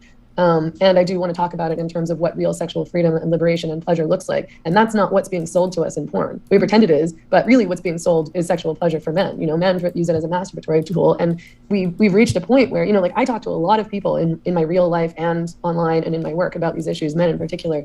And a lot of men and boys do conflate masturbation with pornography at this point. Like they think that they can't masturbate without pornography, and that if I criticize pornography, I'm criticizing masturbation, and it's not true. And I think that's really sad and lacking in imagination. But either way, we do have to acknowledge that a lot of what's happening in the sex industry, probably most of what's happening in the sex industry at large, is exploitative. And we do end up in these situations where tons and tons and tons of girls have this imagery of themselves out online forever that they can't do anything about, that somebody else is making money off of and that somebody's consuming over and over. When we're talking about ethical porn and porn by choice or amateur porn or whatever you want to call it, that's still a minority. There's still so much more out there that really is violent and harmful and exploitative and abusive, and that women really aren't choosing per se. And it sells the message that, women don't really need to be enjoying themselves. That's not the primary purpose. As long as they're getting paid, then it's fine. And I think that's pretty anti-sex, to be honest. And just before I put it out to the floor, just 2 lines from all of the panelists would be really great. What does sexual freedom mean to you? What do you understand as sexual freedom? Candace?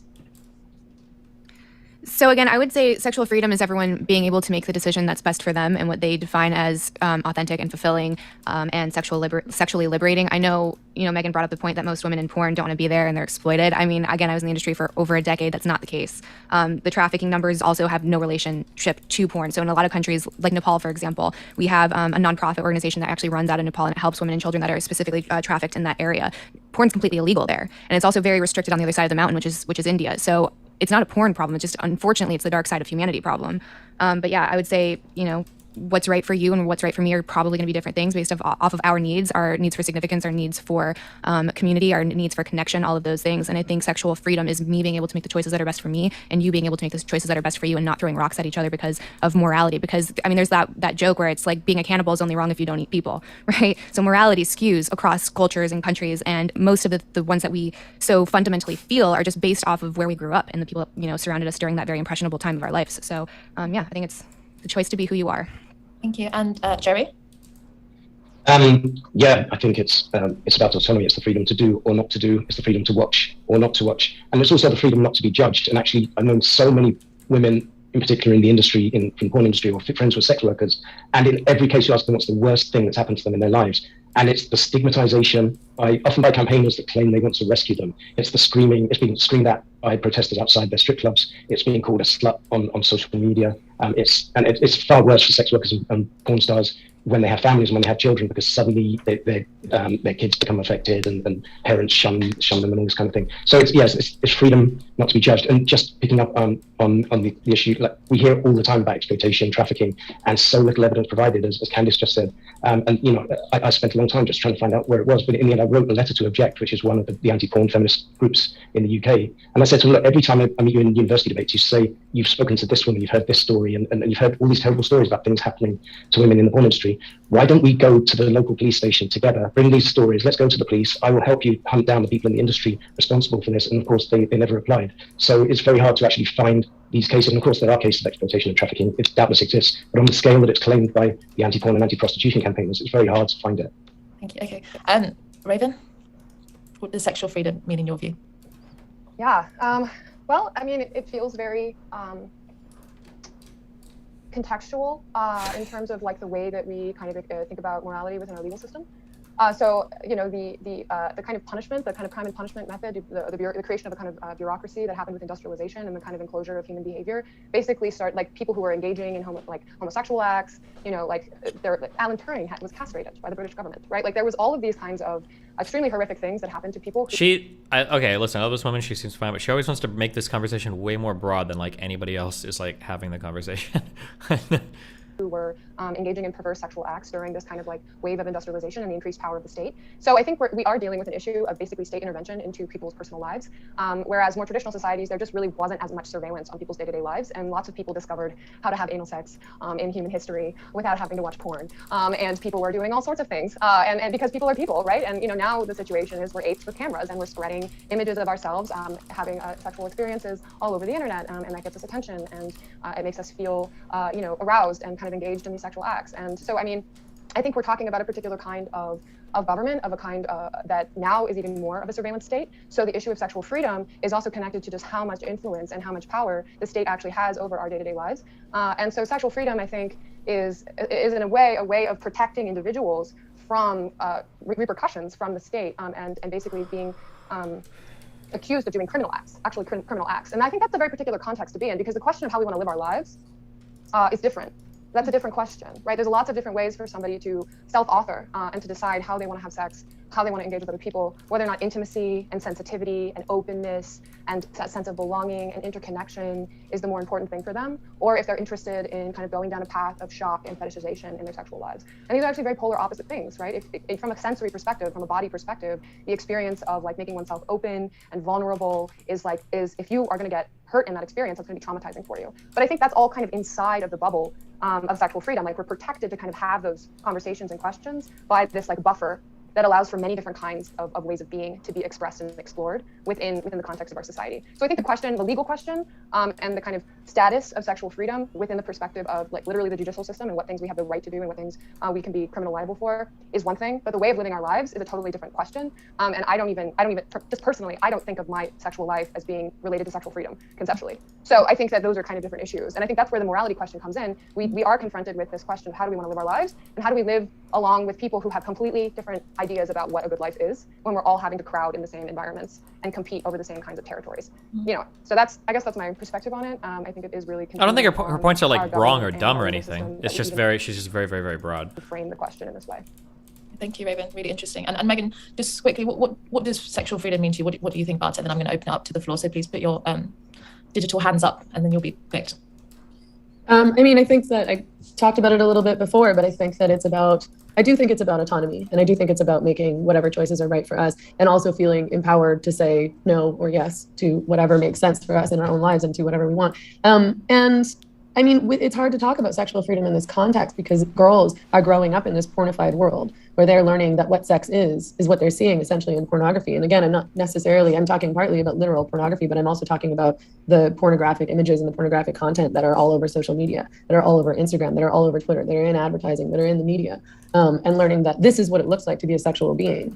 And what you look like has nothing to do with sexual pleasure. What you wear has nothing to do with sexual pleasure. What you perform has nothing to do with sexual pleasure. Sexual pleasure has to do with you and your body in this intimate experience. It's not a public show. That's something totally different in my opinion. But they're learning that sexuality is being looked at, is being objectified, is doing this performance that looks like what they see and what their boyfriends see and what the boys they're engaging with online are seeing online. And I think that's sort of the opposite of sexual freedom, although I don't know how we prevent that from happening. I mean, I would suggest more conversations and better education.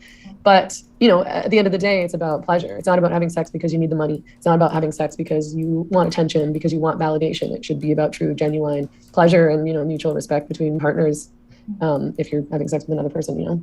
Thank you. Okay, we're going to open it up to the floor. Please put your digital hand up. And we're going to take a few questions at a time because we are already, you know, running out of time. It's been a really interesting conversation already. So we'll take kind of 4 questions at a time. And then please, panelists, kind of short, sharp answers so we can keep getting through the audience. So we'll take Nancy McDermott, then Nastasia, then Dylan. Thanks. I mean, I'm just wondering if something has changed because it seems to me that pornography was always kind of there. Who the but fuck at is least, she? you know, when I was coming of age, it paled into insignificance compared to discovering sex with a real person. And so I wonder what you think about that. And just that something that keeps coming up in the discussion is about sex being core to the self. And I think that's kind of unique to our society. I also think the degree to which people think of this is as being true may have increased. If you look at sex education now, it's all sex is great, sex is healthy, sex might as well be kale. It's become almost like an entitlement and very narcissistic because it's all about me and my needs and not so much about giving to another person and having them give to you. So I just wondered if they had any thoughts about that. Thank you. Let's see then. Nastasia, then Dylan. Thanks to everyone. Really enjoyed the discussion so far. I just want to talk about like the government role in kind of censoring pornography, etc., and how it links to free speech. I definitely see kind of the argument which I think they employ about who is she? Socialization of children. How many people are on this panel? Certain things on the internet, and that is, I guess, rightly or wrongly, the burden that they've chosen to bear. And yeah, I mean, I feel like you can definitely see kind of the impact of that decision. There's the online harms bill in the UK that's coming, and also Tumblr, private company, removed all pornography. And yeah, like within Tumblr removing all pornography from their website, you know, there was certain content on there that was, you know, violent, but also there's non-violent content that's no longer allowed there. So I guess, yeah, my concern would be kind of the slippery slope of a government deciding that they should remove these things is that they can then remove other things that they deem to be harmful. But my question, as we were discussing, was whether we should actually, you know, be concerned about censorship of pornography specifically, and whether it actually limits sexual freedom. A lot of male friends I have are sort of deciding not to watch pornography, you know, often, and like taking that upon themselves. I guess the question to the panelists is: do you think that move is actually linked to government action of deciding to remove, you know, pornographic material from the internet, or if it is a sort of natural pushback that's occurred without that influence? Thanks. And Dylan? Hi. First of all, thank you guys for coming. It's really a privilege to have you guys have this earnest conversation here with like so much good faith. My question, I guess, is more of a comment for all of your observation, and that's that you know, we've been touching upon this idea that porn and prostitution and sex work in general is linked to a broader social issue of like fetishization and fantasy and consumer culture in general. And I am wondering if, you know, when it's about something pornography specifically, they are is it my bad. So, you know, my take is that it might have a negative effect on young people in society in general. And I think the statistics point to the fact that most people, well, the statistics seem to suggest that most people think porn is not very good. Like, it's fun, and a lot of us like it, but it might not be very good for us. So I guess my question is the conversation really, should that really be about censoring or limiting bro certain kinds of porn? Little bro on the fucking which dial-up internet and things like that, which I think was mentioned earlier. Or should we be, in fact, trying to inculcate better values that might encourage people to make different choices? Like, instead of trying to prune or control things, it seems like it might be better to offer a different cultural lens than one of consumerism, by which young people can make decisions and have that informed consent. He's downloading porn right now. Interesting that this seems to keep, you know, coming up. Is it, you know? He's like, one sec, my Bulgarian girlfriend just responded to me. Is it about, you know, what kind of values and principles we should be teaching in order to, you know, deal with these questions versus, you know, or whether or not it's harmful, this or that. Okay, so just pick up points from the panel so we can get back into the audience. Several people have questions. So does anyone just pick up on anything? Feel free to jump in. Raven, is there anything you want to pick up on? I just saw Jerry unmuted, so I'll let him go if he wants to. Okay, thanks. The second one, Nastasia, talking about the government role in censorship and in controlling what we see. This is one of the aspects that's most worried me, and especially because I was involved in the porn industry until about 2012 and so, and I came into contact more and more with the British state and the British government and their plans for censorship. And I began to realize that I didn't like the kind of people who were involved in deciding in the censorship, in what they call media regulators, which is a euphemism for censors. I became very uneasy dealing with these people and realized that a hell of a lot of this is about power. And ultimately, I realized you can't really introduce censorship of one thing without creating a general censorship mechanism that can very easily be switched on. And indeed, every time there's been government actions to censor something on the internet, they usually lead with porn, terrorism, or harm to children, one of those things. And the minute that there's general agreement that a censorship mechanism is needed, then they suddenly throw in another dozen things that they also think need censoring. So I become kind of more of a free speech absolutist than I used to be, and certainly, for a Brit, Americans have more of a concept of free speech. Hell yeah, we do. The other reason why I don't think the state should get involved in censoring porn is because porn has changed society, and it continues to change society, and that it changes society in both positive and negative ways. And by simply stamping on it because you don't like the negative changes, you also get rid of the positive changes, and which probably outweigh the negative changes, in my opinion.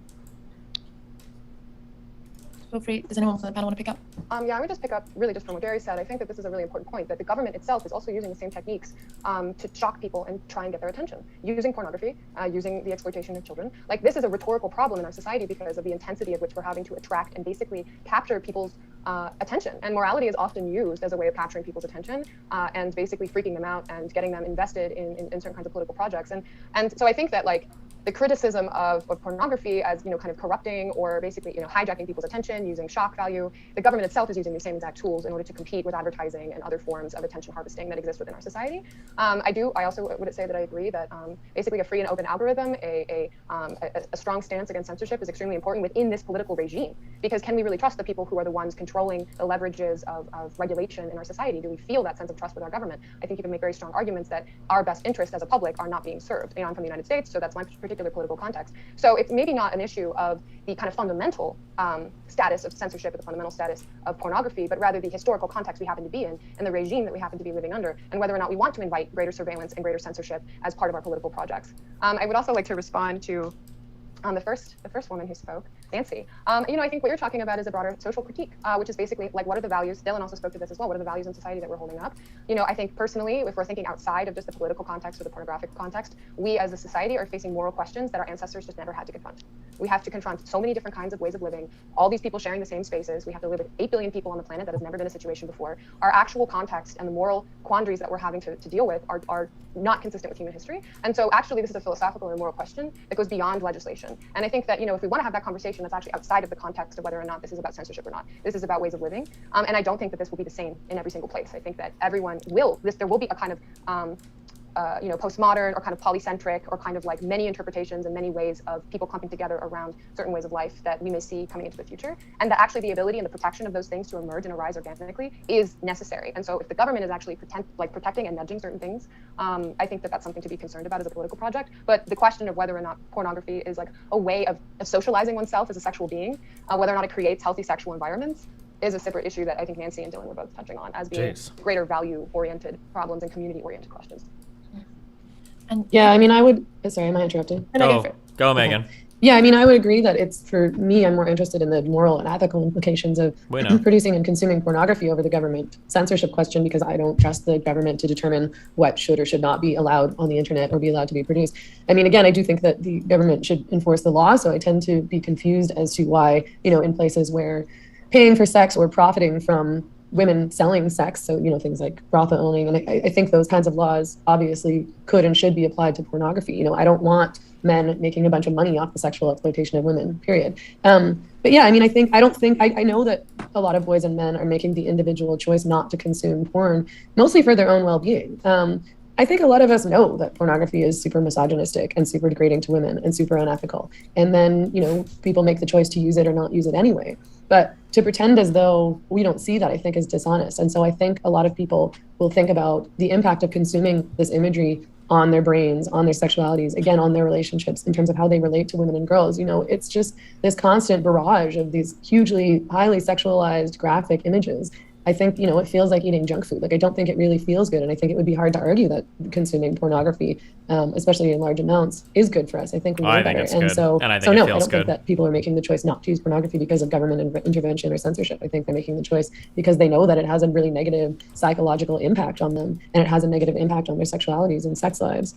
But, I think, I think when we're talking about profit and we're talking about these huge companies and corporations that are making millions and millions and millions of dollars off of this imagery, off of women and girls, off of degrading women and girls, I think that, we could argue that there could be government interventions and laws that make it more difficult to profit from sexual exploitation. Okay, thank you. So we've got everyone that wants to speak, please put your hand up now, because we're just going to go through all of the audience, and then we'll just have closing 1 minute kind of statements each from the panelists. So please, if you want to speak, put your hand up now. But it is interesting. There seems to be some synthesis developing, like a broad agreement that maybe, censorship or government intervention isn't the right way, but there seems to be still a kind of tension between a centralizing of kind of freedom and bodily autonomy versus a kind of question of what kind of life do we want to inculcate into young people. So maybe that is part of, going forward about getting used to, or as a society being able to talk in moral terms, and what in that bigger sense of what kind of society do we want to create, and being able to negotiate in that terms. But yeah, so for the last kind of 10 minutes or so, please, as I said, if you want to speak, please put your hand up now. So Omer, are you there? Okay, I don't know where Omer is, so we'll go to Hal's iPhone. My question is just really, as people who are concerned about free speech, how much should we foreground pornography and such issues? Because I personally, I guess, think that it's kind of almost at the tip of the spear. It's something that you have to defend if you support free speech or free expression, because just basically banning any sort of expression is sort of a slippery slope in my view. But how would you deal with the situation? Because obviously, I know in the U.S. right now we have a situation where there are a lot of activists who are very rightly concerned about really kind of grotesque forms of even grooming related children's books in libraries, and these are kind of being used to attack schools, and that's kind of a right-wing thing, but it is a bit understandable. So obviously I don't think those books should be censored, but at the same time, how much is it useful to really make this the major free speech issue and bring it into the foreground? Or is it something that should be defended when it comes up, but it shouldn't be foregrounded as a way of deliberately transgressing or provoking people? That's really interesting. Luke? Thanks, Anaya. Jerry, I just want to pick up on something quickly you said before. You said that increasing internet access is correlated with decreases in sexual violence. I shouldn't need to say this, I just want to point out that correlation isn't always causation. Internet access is a key social variable for all sorts of other things. So if you've got research actually linking increasing internet access specifically to decreasing sexual violence, I'd love to see it. Just want to put that out there, because you did call out Meghan before for lacking in, or being oblivious to research, I think you said. But I'd like to see that research if you have it. As a general point, it seems to me that porn has a lot to answer for. It's clear to me that it affects the individual negatively. It affects our brain. It encourages negative patterns of behavior. It's addictive. It affects our brains like a drug. It obviously affects our relationships. In my view, what we should be looking towards to have children and succeed in society is to have monogamous relationships. And it's clear to me that porn doesn't fit well into a monogamous relationship. It's not healthy for intimacy or sex, and it normals the objectification of women. I take this from someone like me who used to watch a lot of porn and doesn't anymore, and has seen, obviously this is purely anecdotal, but has seen a genuine difference in the way I interact with women, the way I see women in my daily life. And porn clearly, as we've talked about as well tonight, affects society negatively. The links are there between porn and sex trafficking and sexual violence and non-consensual sex. And you can disagree with all that research and actually say, well, let's neutralize that out, and here's some research that disproves all of that. But I'd like to hear from anyone in the panel if actually there's any arguments that are positive, that are actually saying porn is helpful to society, porn is productive, porn is positive in any way. Because at the moment, all I've heard is that actually porn's made our sex lives more interesting, and I'm really not sure that getting Pornhub on in the evening is going to actually help our sex lives in the long run. That seems to me to be a silly argument. But again, I'd like to see the research if it's there. Thank you. I think Jerry did make the point earlier that he thought that for gay people and trans people, that for some of them that was the first time they were able to see people that had a similar sexual orientation to them. So that could be argued to be a positive thing. Tony Wilkinson? I want to go back to, since I'm the 79-year-old guy who went to college in 1960, and I did actually go through that period, a comment like Nancy said, yes, things have changed, because that was the time the pill had just come out. Also, and I'm a naturist, so back then, and there were a lot of families, kids involved in naturism too. And I can tell you from personal experience and some of the smaller anecdotal studies that were done academically, that the kids of naturist families grew up very well balanced. They didn't go off crazy. They'd seen body parts all their lives. It's normal. that it basically normalized the human body. And back then, the so-called porn was like full frontal. It was sexually interesting. You could see people's body parts. Like it's not nudists. like explicit Okay. sex, but people really did have a personal approach to the sex act. It meant something. And things have changed. And I think we're talking about porn very broadly, but I really do think there's a quantum difference in terms of effect on kids between voluntary nude images and commercial heavy-duty porn. And I've spent all my time in the chat attacking commercial heavy-duty porn. But I do want to say, for my last comment for Jerry, naturists and nudists are folks who are innocent people who just are not textiles. It's fairly harmless. There are very few people, but lots of kids skinny dip and spring break, but they don't to be a card-carrying nudist. But we in the naturist community know that porn is actually the canary in the coal mine for censorship. I think Jerry just made that point, that it is a symbol that all these other things that people want to censor aren't going to come after it. I'm done. That was my point. Thank you. So we only have a few minutes left, so please, very, very, very short questions, and we won't be taking any more questions after the next 5. So just a sentence, please, for everyone. Question, Shankar. Yeah, hi. Sorry, I'll try and make this brief. So this is more of a question regarding Jerry's previous point regarding lonely single men and porn consumption. Do you think this is something that's cause and effect? Is porn causing men not to seek physical intimacy, or is it filling a void, or is it somewhere in between? And if it's more on the filling a void side of things, what do you think is driving this sort of singleness and loneliness amongst young men? Thank you, Emma. Yeah, I just wanted to ask, probably mostly Meghan, about, you focused a lot on the morality of porn, but I wanted to look a lot more about the economic side of porn and how that should the government really, instead of legislation against porn, which isn't really going to benefit women who actually find this like one only economic option, like surely they should be trying to change the economic structure and the ways in which capitalism people in lower classes can actually get a better income, and that would not only stop this kind of censorship against sexual liberation, but also allow them to have more choice in what they do in their everyday lives instead of being essentially economically coerced into it. And that's a better strategy than legalizing or taking laws against it, which hasn't really worked in the past. Thanks, Emma. Ewan, did you want to ask a question? You seem like your hand's down. Yeah, I would still like to ask it, actually. I was wondering if any of the panelists would acknowledge or agree with the fact that there is a big generational issue that is going to become more important, particularly with Gen Z, with their growing up. Bro, what's going on with this guy's eyes? Holy shit. We're very plugged into this conversation. Oh my god. And having so much of their sexual education and so much of their culture on the internet being consumed by pornography, and if you would agree that there would be damages stemming from that. Thank you. And finally, Sophie. Hi. I just wanted to say that I don't think anyone Oh my god, it's denims. Sorry. on the panel has sort of even attempted to answer the question of whether porn actually is a free speech issue or an issue of freedom when we're talking about an industry.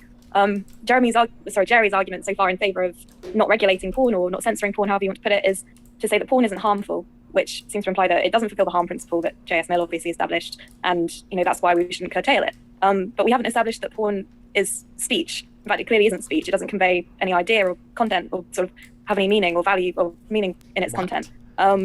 So how is it that sexual freedom, which on the surface of it would just seem to mean that individuals should be able to have whatever sex they want, how does that become a question about letting people make money out of people having the sex that they want, if that makes sense? Good. Last question to end on. So could we just have round up thoughts? It'd be good to pick up on some of the things, particularly what Sophie said, Jerry, when we do our last closing thoughts. So I agree. Yeah, this is an error. I think maybe journalists or whatever these people are, they're probably not journalists. I think we'll have to figure this out. I don't think this panel format is good. We've got like 6 people and you kind of bounce around on 15 million topics because you don't really get into anything, right? We didn't really like dive deep because everybody kind of gives a surface level take on something and then they just move on. And then it's like, well, what was the point of like any of what we just talked about? Like, it feels like we didn't get anywhere on anything. I'll go to you first, Jerry. Thank you. Okay, let's start with Sophie. I mean, the question is whether porn is speech is very much a semantic one, but the key thing is what does free speech mean in terms of free expression? And in the US Supreme Court decided, I believe in 1969, that specifically porn does constitute speech from the point of view of the that First is our Amendment. court. So at Hell least in yeah. free speech terms, porn is expression and it's considered speech. So so it is protected under the First Amendment, and it has been since the Supreme Court decided that. You mentioned the harm principle, and that's very key. The onus is on people claiming harm to prove the harm, and so far they've failed to do that over the past 50 years or so. Briefly getting back to how he asked how much should be foreground pornography, and talked about pornography as the tip of the spear, and I very much agree. That's why I've really focused on it, both from the point of view that I think porn and sexual freedom are broadly beneficial things, but also because it's the tip of the spear or the canary in the coal mine. And so absolutely we should focus on the things that are hardest to defend. It's easy to defend political speech on principle. It's not easy to defend pornography, and that's what I do. I think just wanted to get back to Luke was the kind of key one. He asked about, I talked about correlations with decreases in sexual violence, and absolutely, yeah, correlation is not causation. It's very hard to prove causation, but there are some really good studies. And don't forget, this has been a massive experiment that has been carried out on the global population, and in particular on the US population and in Western Europe for over 50 years now. So we have an incredible amount of correlational data. And what we find, we find some fairly stunning results. These aren't just marginal results. And I could, I mentioned, I've written my book, Porn Panic, which has a chapter on this, and I sold the chapter separately as an ebook called Porn, What's the Harm? But in essence, you have stunning changes from between, I think, 1979 and 2006. I believe there was an 85% decline in recorded sexual violence in the United States. And of course, we should question these figures, but we should remember at the same time that actually the recording of sexual violence didn't decrease, it actually increased. So even while sexual violence was more likely to increase, to be recorded, there was a stunning decline, 85%. And I think more people should be aware of this. It's an absolutely seismic change. And we saw the same again in West Germany, in Denmark, the first place to legalize porn. We saw the same in Czechoslovakia after communism fell and all censorship laws were taken away. So there's a hell of a lot of evidence correlating rising porn consumption to a decline in sexual violence. And yeah, I don't really have time to go into all of that. Okay, I'll leave it there and let someone else answer some questions. Thank you. Yeah, or if you want to know more of Jerry's thoughts, you can buy his book. I'm sure he'll elaborate in his perspective in there. Candice, just closing thoughts. So I guess to touch on the positive, like the benefits of porn, and obviously I don't have hardcore data in front of me, but the book A Billion Wicked Thoughts is an awesome one. It actually talks about 9/11 and the first responders that had shown up to rescue people from the towers. So a lot of them were experiencing a lot of PTSD, and what they were finding specifically with the firefighters is that they were going to these BDSM I guess you call them like clubs or dungeons or what have you, and they were hiring dominatrix to work out their traumas through BDSM. And when it comes to how our brains are wired, when it comes to sexuality and pain, they are so close, like they're almost overlapping. So it's a very easy way to reframe trauma into a positive experience in order to in order to fully, I guess, experience that trauma and release it instead of holding on to it and then having all of these ailments from it. Dr. Nicole Prouse is actually doing a lot of work too on the benefits of pornography. So she works with MAPS, which is doing a lot of work in the psychedelic space up in Canada. And what they're finding is through masturbation, sex, and even through watching porn, like there's no difference. You can achieve the same benefits regardless of like the medium that you're using. Is again, you can help with anxiety, depression, feeling overwhelmed. You can have moments of transcendence, which have often only been linked to psychedelics. So people that maybe aren't able to do a psilocybin journey because of addiction issues, or there's a lot of fear around that, they can do something that's a lot less invasive and experience those benefits through sex, masturbation, and pornography. Also, Esther Perel does a lot of work when it comes to pornography, and when it comes to like this jealousy that comes into it and this idea that it's not healthy for a relationship, it can't be used to spice up your relationship, it can't be used as a form of erotica, it can't be healthy. That's kind of strictly a heterosexual issue. So when she works with all of these gay couples, it's not even on the table. So to pretend that it's bad for everybody and it's the cause of divorce and it's the cause of mistreating women, it's simply not the case. And when they've looked at studies, often these men that are showcasing these misogynistic behaviors already had those tendencies. They had these atypical behaviors.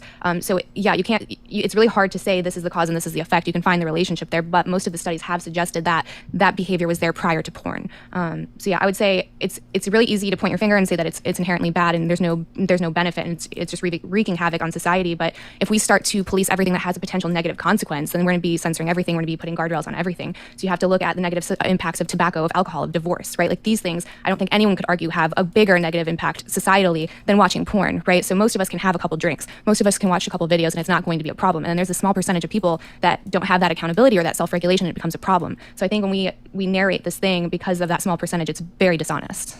Wow. Thank you. Candice Raven, for your closing thoughts. You're welcome. Sorry. Closing thoughts. Yeah, this has been an amazing conversation. I think we've touched on a lot of almost like the failure of our ability to even make sure determinations of pornography, the status of pornography in our lives. I think that just to go back to Hal's point, and kind of I think also what Candice is saying, make it real broad again. You know, is pornography really the biggest issue in our society? Is that really the thing that's the crux of the problem? What Hal is pointing out is the grooming of children, basically, and how accessible children are, not only by print books and education and socialization programs, but also by basically being online and being open as online users to adults who have have interests in child development, and the way that a child particularly develops that are not in the best interest of that child. So I mean, I think, and I'm kind of a Web3 person. I don't know in terms of like thinking about the internet and its structure itself. I think is actually a really important thing that's often not centered in this conversation. It's like literally the structure of the internet, the advertising model, the attention economy, how everything is mediated by transaction, that this type of structure is actually producing an environment that makes human beings extremely vulnerable and very much extracted and targeted for their weaknesses because of basically our evolutionary proclivities. You know, it's textbook how to hijack a person and to capture their attention, and the amount of misinformation and the amount of targeted misinformation that we're seeing in the United States, and I'm sure in other countries as well, is exponential. It's exponentially growing. So I think porn is an example of an attention economy. I think it is vulgar, which is part of why people are so disgusted by it and why there's such a strong moral reaction. Just the explicitness of it and the vulgarity of it kind of causes a moral reaction that other types of things are a little bit more withdrawn, but we are seeing the effects of them. We're seeing the effects of people being targeted by, you know, mills of people producing bots and turning people into conspiracy theorists, making them really paranoid. So, like, in terms of thinking about pornography and the internet, I mean, I think they're definitely linked. And Jerry's pointed this out, that like porn on the internet, it really shifted our interactions with pornography. And so the structure of the internet itself, the way that our transactions are working, I think Emma also brought up economics, which I think is huge. I think of the increasing amount of women going into pornography and prostitution as being a sign of economic decay. But these women are in a situation where the ceiling, the potential income that they can make doing pornography or prostitution is much higher than the things that they would be able to do for a $15 minimum wage, right? So people are in a very tight economic situation, and I think that that's another very important thing to be thinking about in terms of where are we seeing this as a good thing that more women are going into porn? Maybe not. Does that mean we should target porn itself and target women who are engaging in prostitution themselves? Or should we be looking at larger structural economic issues? I think that's a really important frame, and I really appreciate that Emma brought that up. So I think those are just some ideas. Obviously, we could continue having a much longer conversation about this. But yes, thank you all so much for your attention and your amazing questions. Really appreciate it. Thank you, Raven. And finally, Meghan, your closing thoughts. Meghan. Yeah, I mean, I think I want to respond to what Candace brought up in terms of the question of porn and relationships and the way that people like Esther Perel talk about that in terms of jealousy, as though women shouldn't have any feelings about their partner paying other women for sex or engaging in sex acts with other women. I mean, I thought that I had addressed the issue of whether or not porn is free speech early on, but maybe I didn't. But, you know, I don't think porn is speech. I think porn is film prostitution. And women are disturbed when their partners in their relationship are consuming porn because they're engaging in sex acts with other women and paying other women for sex acts, essentially. And because they're disturbed at what their partners are watching. You know, if my partner is watching something that's degrading to women and that's misogynist, then yeah, I'm going to be upset about that. And to kind of frame that as just jealousy, like, I mean, would you dismiss a woman if she was concerned because her partner was going to strip clubs and getting lap dances, or if he was paying women in prostitution for sex? Of course you would. And of course you are going to be concerned if your partner is consuming this kind of sexual content that's having an impact on your relationship, which happens a lot. You know, men will say, I want to try this, I want to do this, I want to have anal sex. You know, they're seeing things in pornography that they want to try on their partners. And very often those aren't things that women enjoy. You know, pornography for the most part is geared towards men. It isn't geared towards women. So these are going to be things that men want to do and that often women aren't going to want to do because they're painful or they just don't feel good, or they feel degraded by that situation.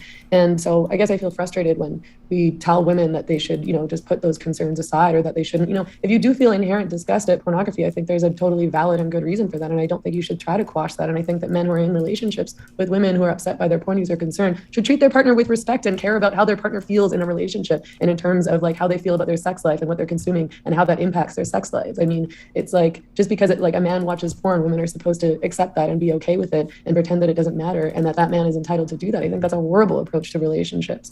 But yeah, I mean, in terms of the free speech issue, I don't think that it's speech. I think that it would be more accurate to call it film prostitution, in which case a solution, I think, could be an application of prostitution laws to pornography. So I advocate the Nordic model, which criminalizes men who exploit women in prostitution. So it criminalizes brothel owners, pimps, traffickers. So I don't think that, again, men should be able to make money off of prostituting women. And I think that we can and should target the porn industry in the same way. But also I think that we should be thinking about respect for our partners and respect for women in general, and respect for ourselves and our own lives, and how the consumption of porn is impacting our brains and men's ability to get erections and men's ability to like have respectful, intimate sex with their partners, and for their partners to feel respected. Like, God, men should care if their partners feel respected in a relationship, and porn use doesn't necessarily convey that. Thank you, Meghan. Well, this has been a huge discussion, and I think in some senses we've ended where we started off, which is, you know, sex and porn and all of these things are complicated and messy, and loads of people have very strong and differing views about it, and it is going to be a challenging territory to work our way through it. And there's even discussion still whether or not it does constitute speech, and whether or not from a free speech advocacy perspective it is something that we should at least defend in principle or argue against censorship, or whether or not that's just a totally different domain and has nothing to do with free speech. So lots of interesting arguments, lots of interesting perspectives. I just want to thank the amazing panel really, really interesting commentary and ideas and insights. And I'm sure I speak for everyone as well in the audience to say that it was very enriching and hugely exciting to hear all of these different things. And thank you so much to the audience for coming, putting forward all of these great questions and listening. And I think it was a good example of really good dialogue across different perspectives. So thank you so much, everyone, for attending. I hope you have a good rest of your day or evening where you are in the world. And feel free to enjoy the rest of your day. And I will leave this Zoom chat open because sometimes people continue to chat, commenting on the rest of the conversation. So thank you so much, panelists. Thank you, everyone. Bye-bye. Wow.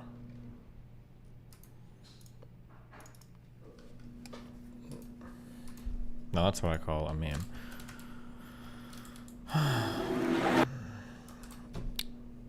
Newest colleagues are about efficiently responding to conspiracy. What does he imply that he's watching my stream?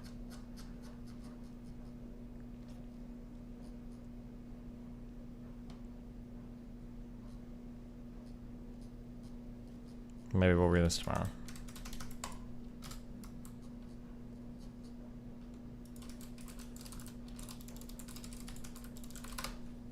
I feel like you've been spamming this like all day.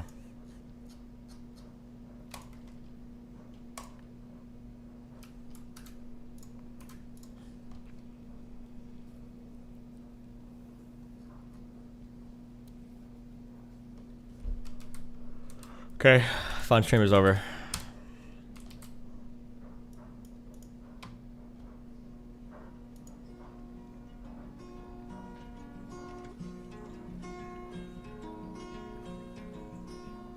The reason you haven't felt it is because it doesn't exist.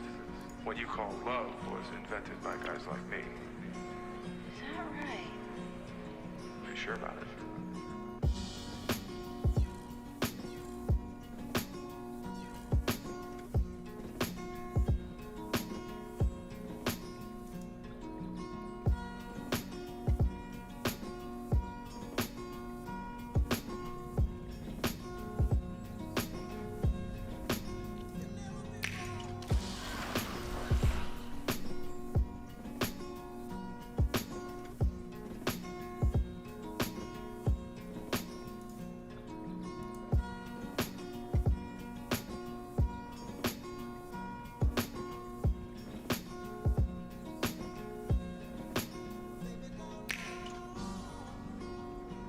There's no tomorrow. Because there isn't one. I think I realized it until this moment.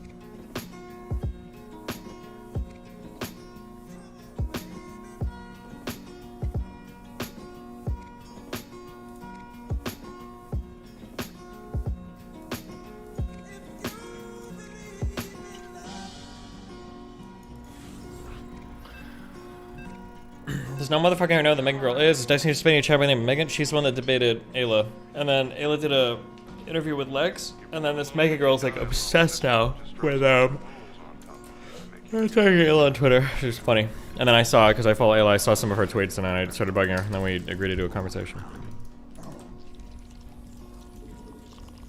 Think you'll have blue hair next month? No, I need to get a haircut in the next week. If I'm going on a jumper, I don't want my hair to be all fucking grown out and shit.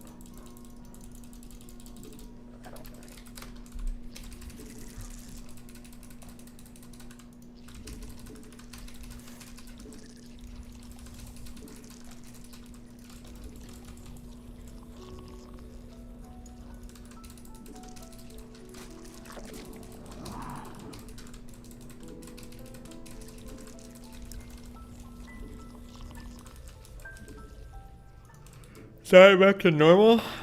If I would have done anything, it'd probably be like black or something, right? I don't know if you can go from blue to brown, I'm not sure. But I'll just let it grow out. Why the fuck would I dye back? We'll see how it looks after it gets cut. Maybe it'll be super goofy. Okay.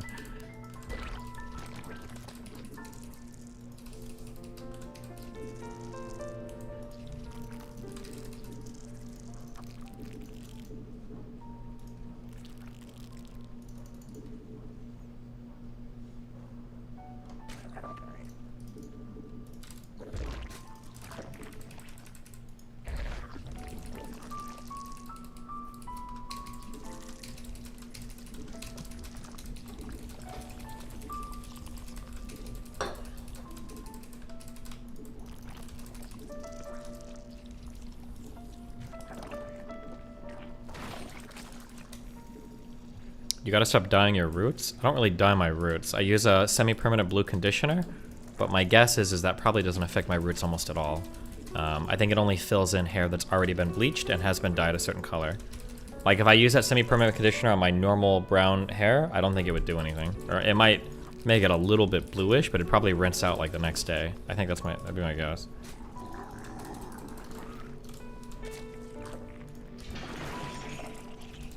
Oh, cool. I'm just not even paying attention to the game at all.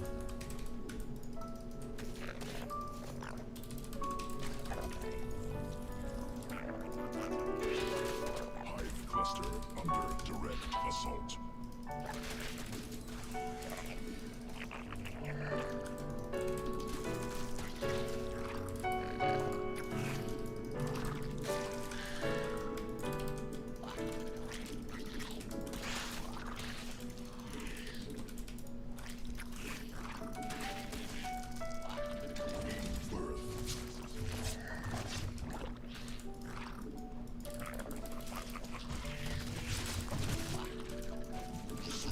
Forces under attack.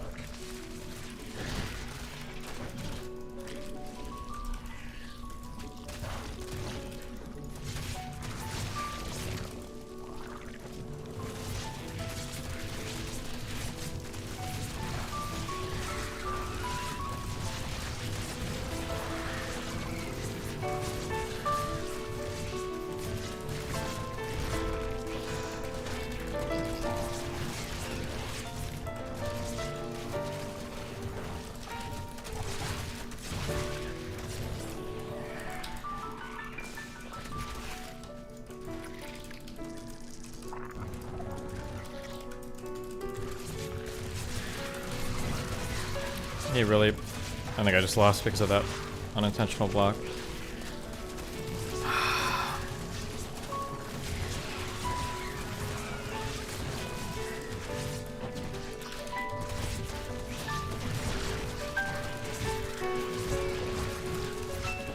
Never mind, not yet.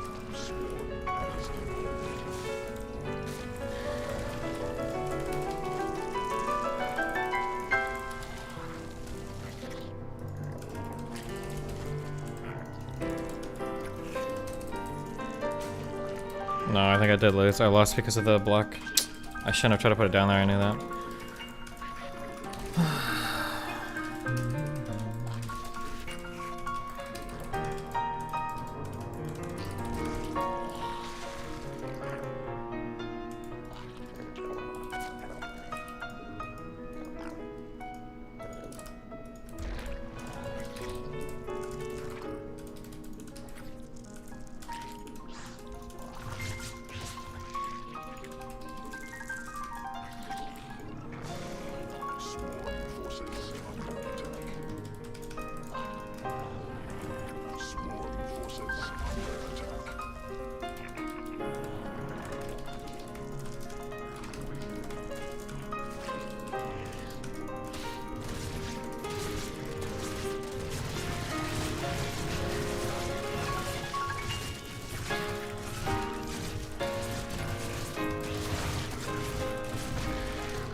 Really? Okay.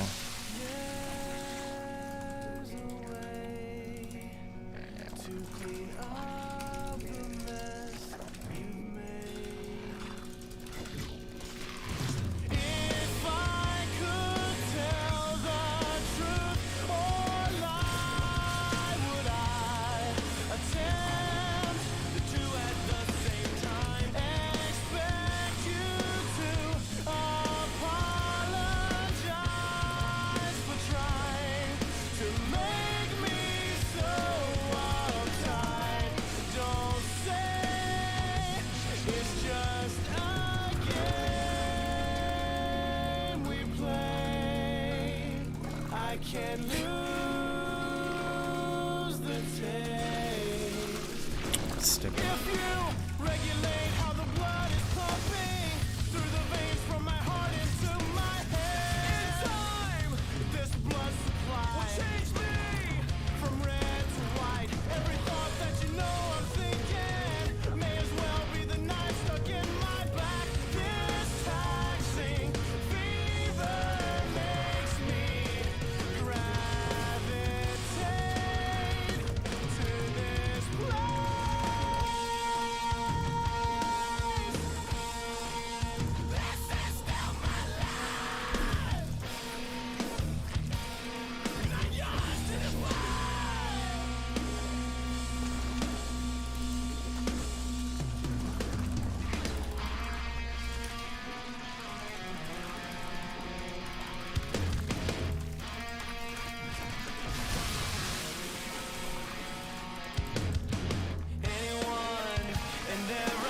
What?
so proudly put to death. My own father's name.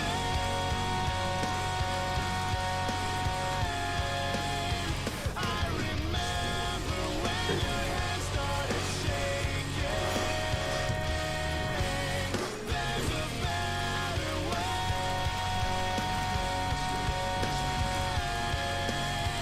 to clean up the mess you've been making.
Not strong enough.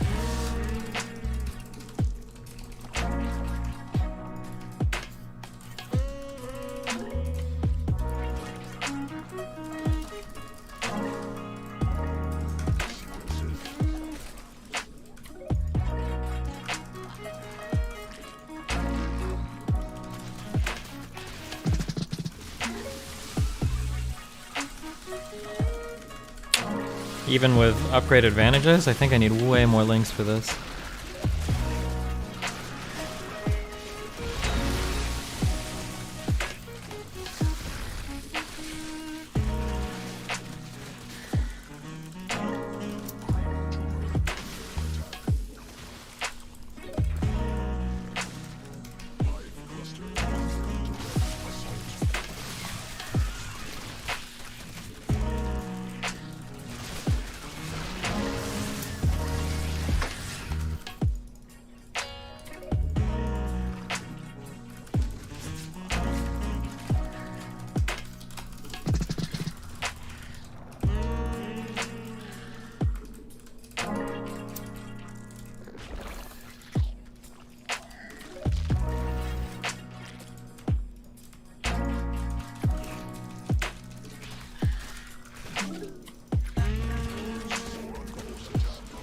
Oh my god, he went mutus before I did. Oh, I think that's good.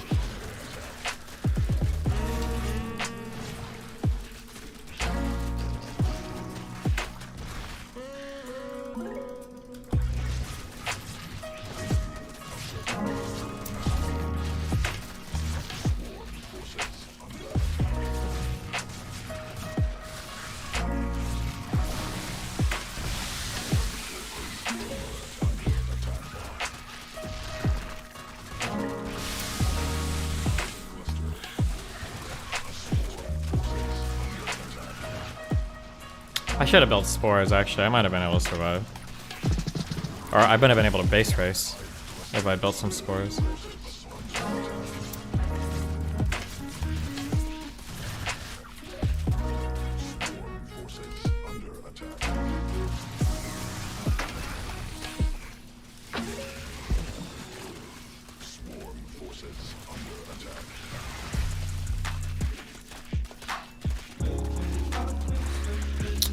This guy has such a big start at the start too. I don't think this guy's very good. I don't think I should have lost to this type of player.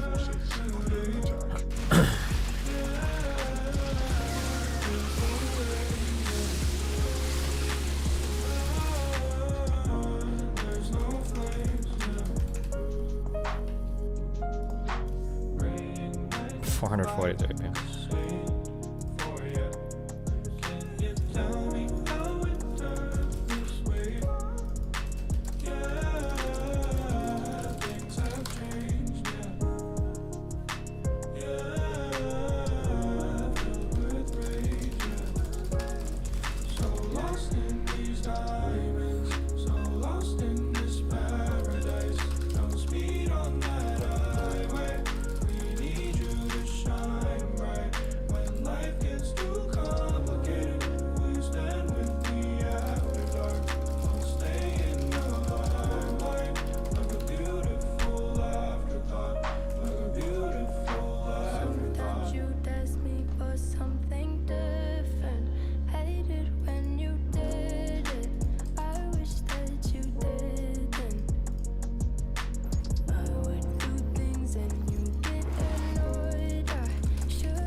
Sorry, Huff Teddy, for some reason, like a fucking retard, is like spamming like my name 4 times, like getting me to click some random fucking YouTube. Like it's probably like it's a 12-hour fucking video.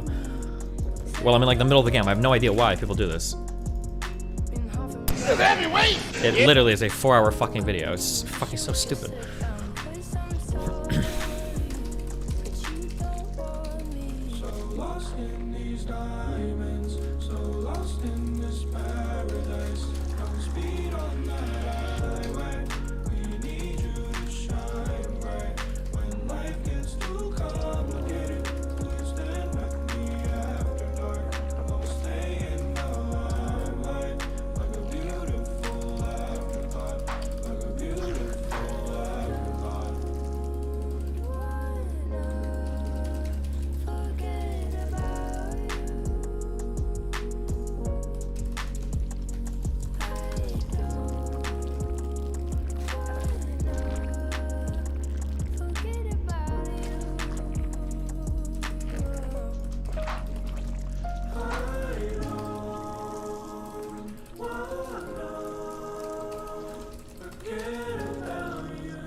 Whoops.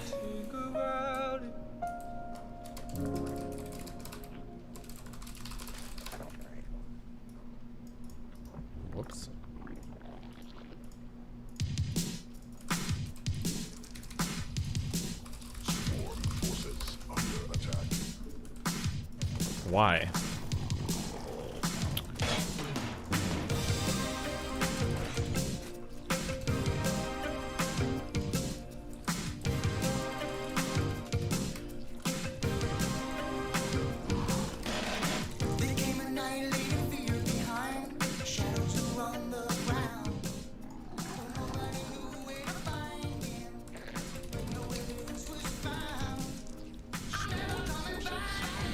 Really?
Early siege tank. He's just going for like a marine timing thing, I guess.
It's just gonna be like a big marine timing attack. That's what it's gotta be, right?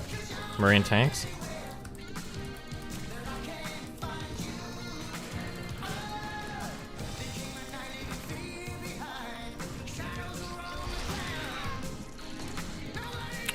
I just felt so many lings.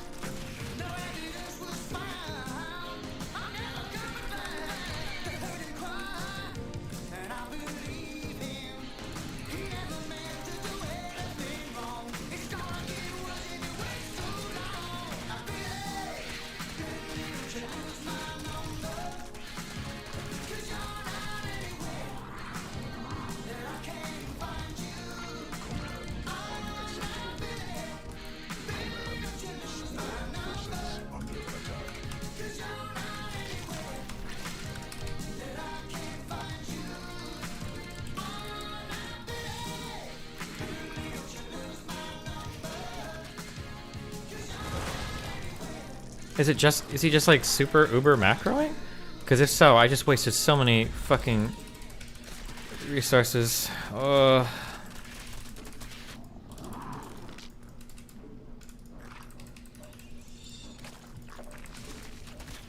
almost have to like attack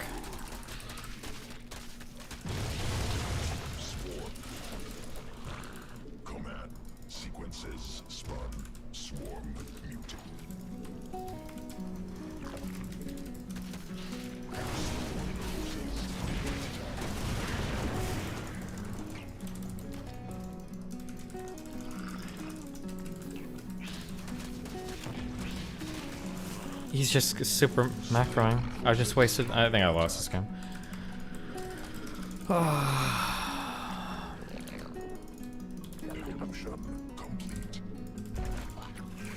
I made so many lings, like thinking he was doing some kind of weird timing attack on me, but he's not. He's just.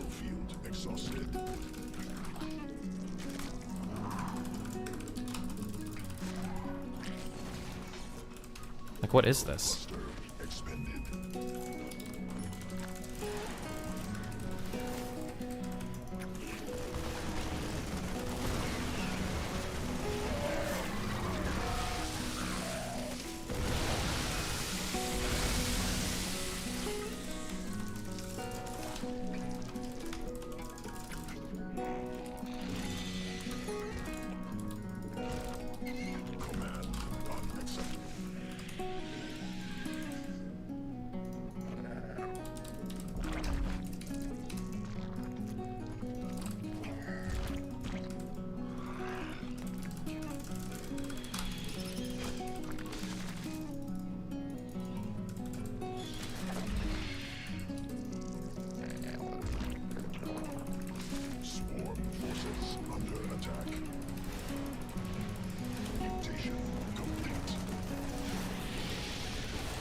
Bro, I don't know how my hotkeys are so fucked up.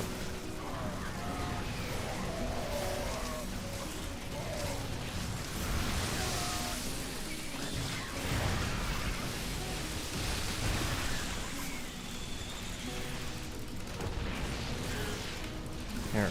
Jesus.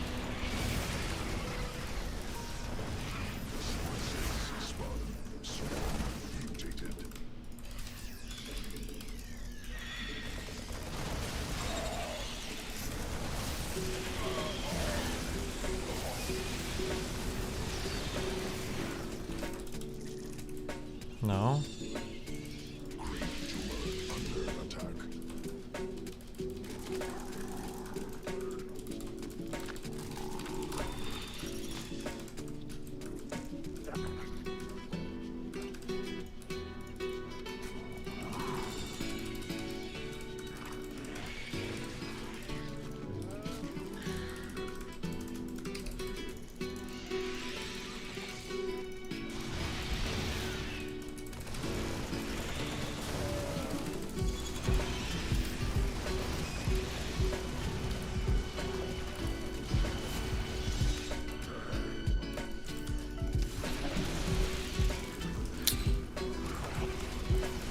Oh my god, I just fucked my hotkeys up again. I think this guy's like a diamond, like high diamond or low masters player. I shouldn't be losing this game. His control is so bad. It doesn't matter.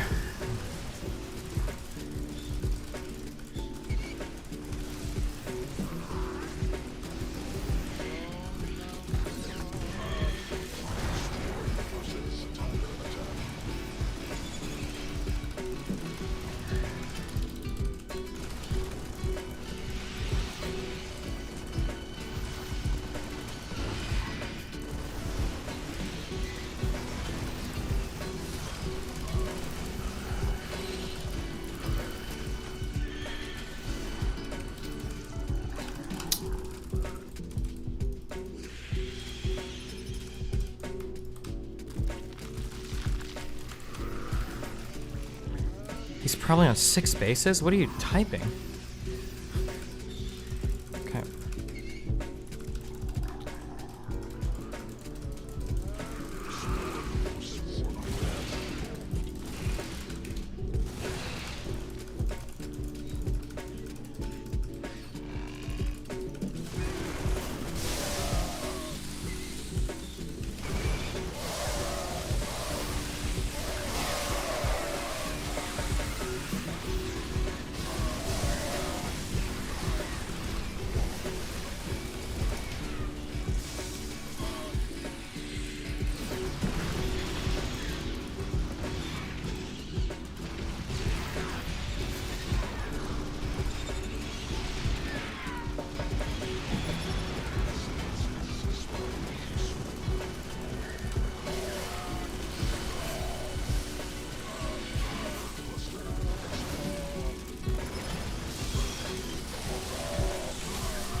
Niggas be thinking I'm deep, intelligent, fooled by my college degree. My IQ was average, there's a young lady out there, she way smarter than me. I spoke to her timeline in these wild times and I started to read. She mad at these crackers, she mad at these capitalists, mad at these murder police. She mad at my niggas, she mad at our ignorance, she wear her heart on her sleeve. She mad at the celebrities, but see, I be thinking she talking about me. Now I ain't no dummy to think I'm above criticism, so when I see something that's valid, I listen to shit. Something about the blue tone is bothering me. She strike me as somebody blessed enough to grow up in conscious environment. With parents that know about the struggle for liberation and in turn they provide them with perspective and awareness, fairness, reflection. I shouldn't have won this game. Jesus. Just cause you woke and I'm not, that shit ain't no reason to talk like you better than me. How you gon' leave when you attacking the very same niggas that really do need the shit that you saying? Instead of conveying you holier, come help us get her to speed. Shit, it's a reason. It took like 200 years for our ancestors just to get free. These shackles be locking the mental way more than the physical. I look at freedom like trees, can't grow for us like overnight. Hit the ghetto and slowly start planting your seeds. Fuck is the point of you preaching your message to those that already believe what you believe? Almost a fucking retweet, most people is sheep. You got all the answers, but how you gon' reach? If I can make one more suggestion respectfully, I would say it's more effective to treat people like children, understanding the time and love and patience that's needed. Are you the real Dustin? Who the fuck is that? Is that the guy I just played? No. Therefore, we just gotta learn everything as we go. I struggle with thoughts on the daily, feel like a slave to somehow to save. And no coins to buy his way up out of slavery. Think it just maybe in my pursuit to make life so much better for me and my babies. I done betrayed the very same people that look at me like I'm some kind of a hero because of the zeros that's next to the commas. But look here, I promise I'm not who you think. That's the Zerg who early pulled in? Yesterday he said something that had me like, wait. He was like, Cole, appreciate what you've been doing, my nigga, that's real. But damn, why I feel faker than snow on the bluff? Or maybe because deep down I know I ain't doing enough. Okay.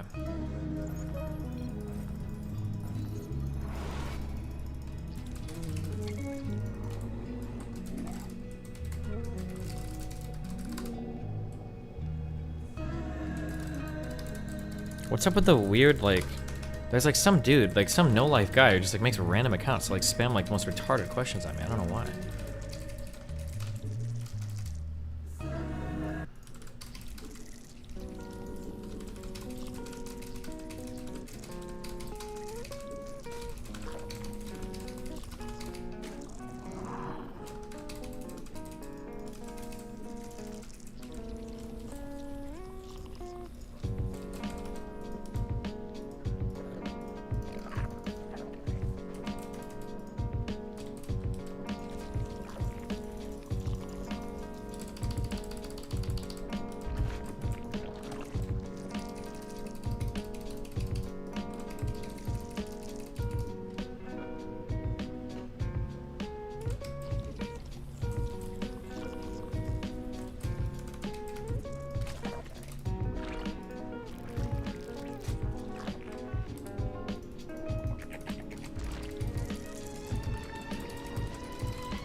Unban Mr. Bigglesworth. I don't know why I'm doing this.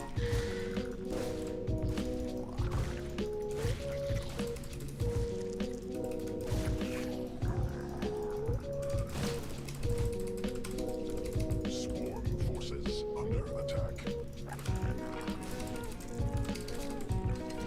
First queen ready.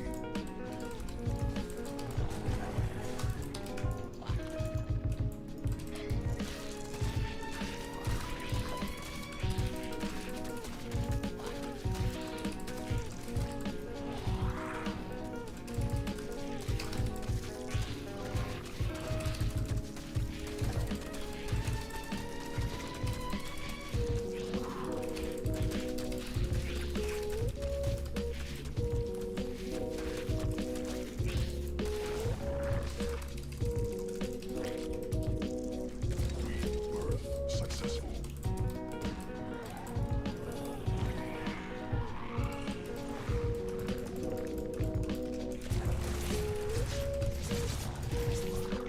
Why?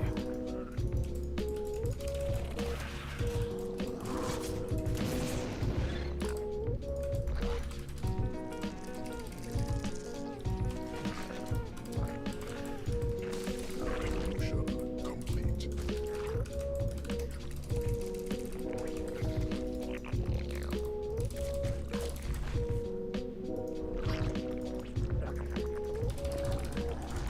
Swarm forces under attack.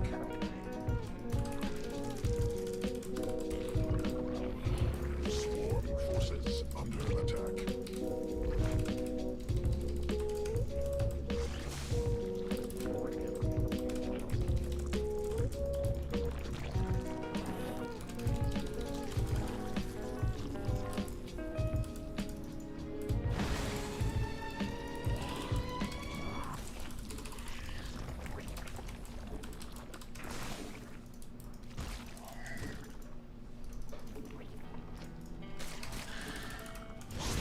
Forces under attack.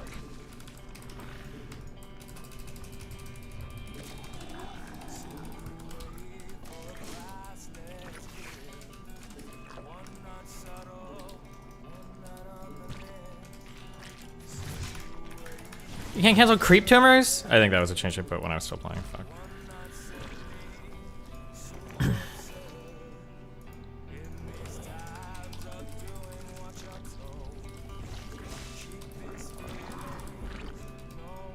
Creep tumor under attack.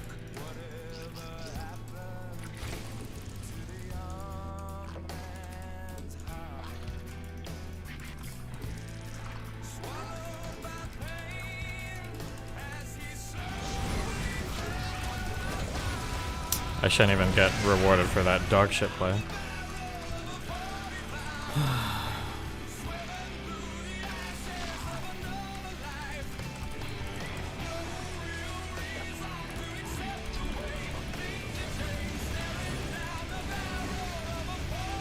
What the fuck?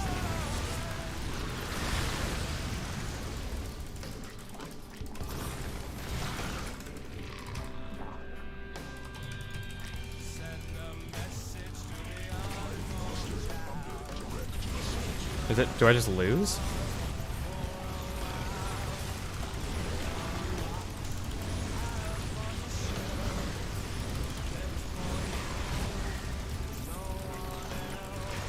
I have no idea what I'm supposed to do with this.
don't like the...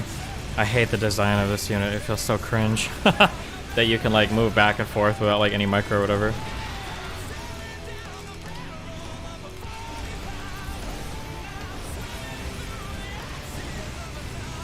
I don't know how I'm ever supposed to survive a rush like this.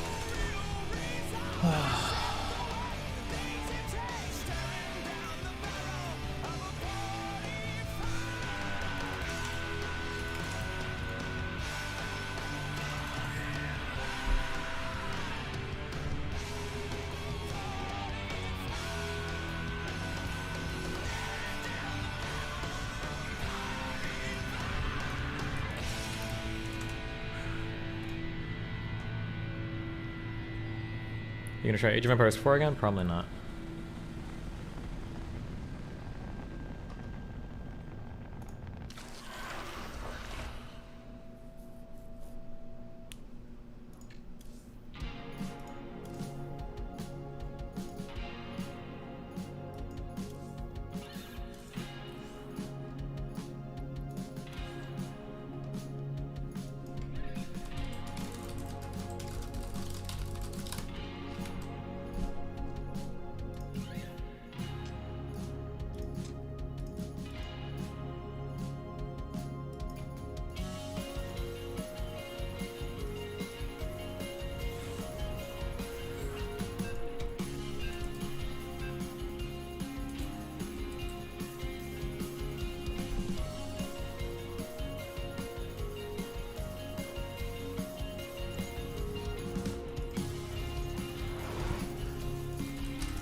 StarCraft duos with Ayla?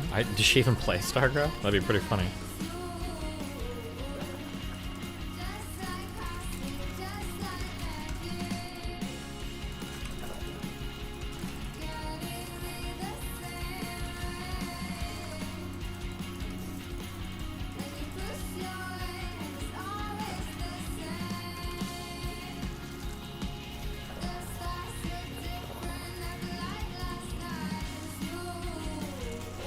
What am I doing?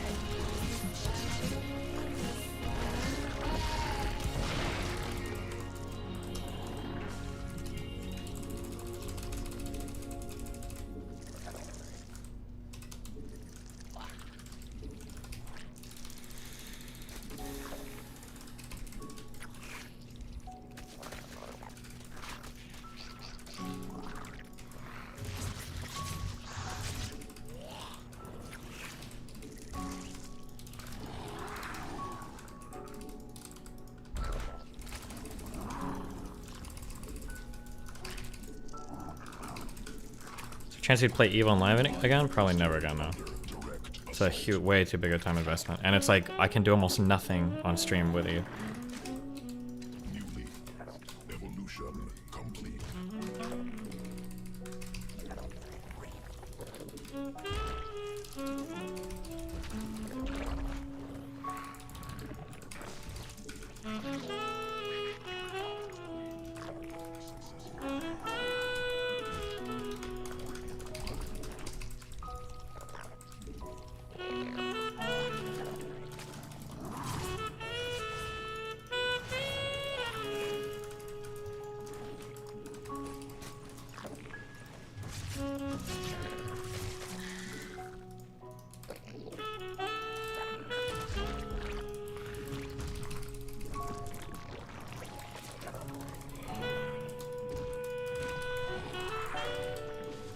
Oh my god.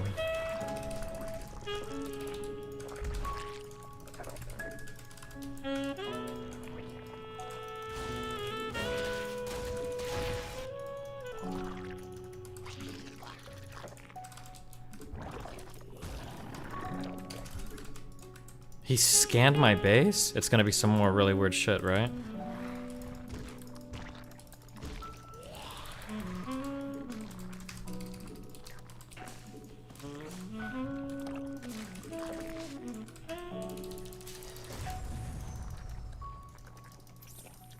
It's gonna be the same thing. The thing is that I can't kite back and forth because you can just drive back and forth. They're so fast. Are spine crawlers good against these things?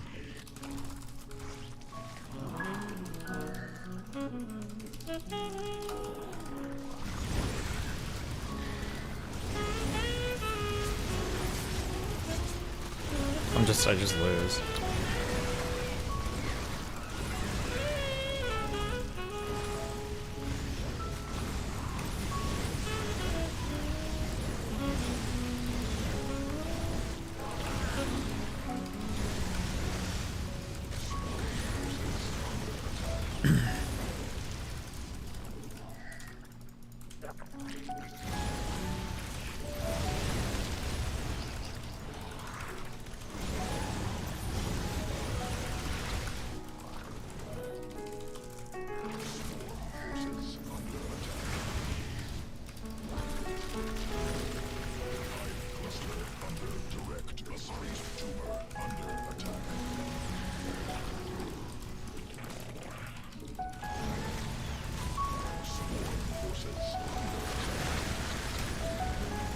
Like, even with Banelink speed, I'm not gonna be able to catch anything.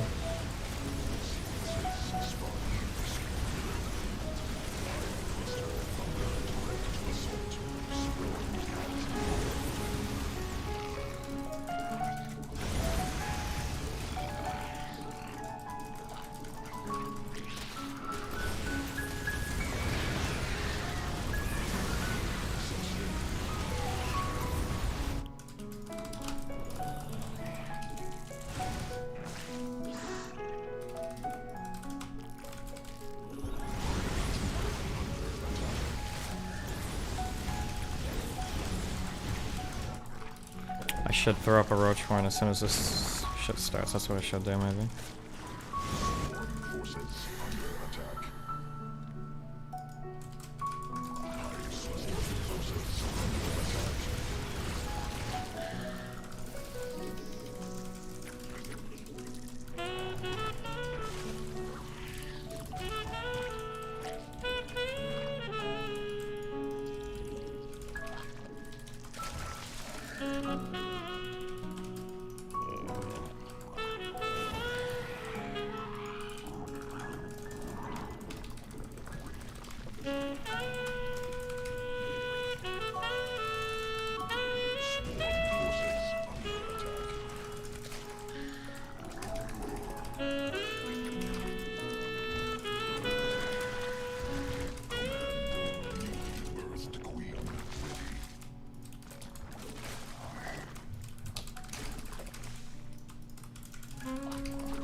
They outrange spines?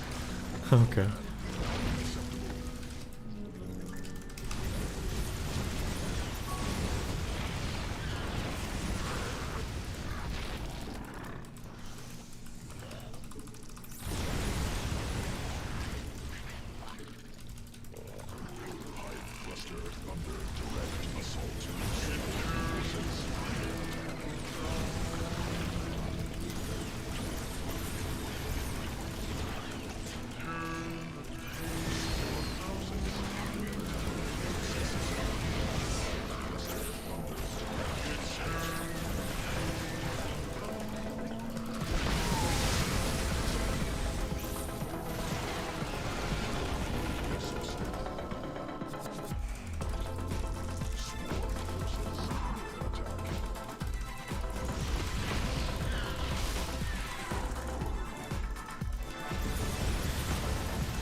Oh my god, that anti-micro mechanic is so fucking stupid.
The cycle icon, when they can move, it's a spell. It's not super anti-micro. It's anti-micro. When I say anti-micro, what I mean is there's no counterplay to it. You just have to have overwhelming force because it's fast enough to move back and forth and maintain a lock on it. All they have to do is right-click back and forth. There's no like micro that you can use to beat it.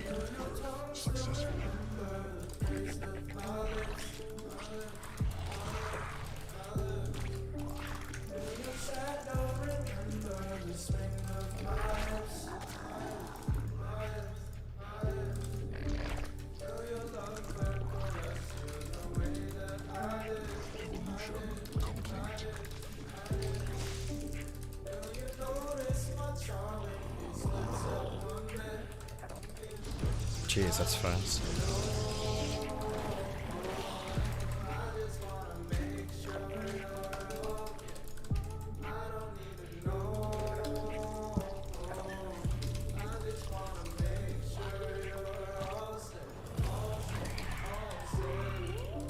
Sworn forces under attack.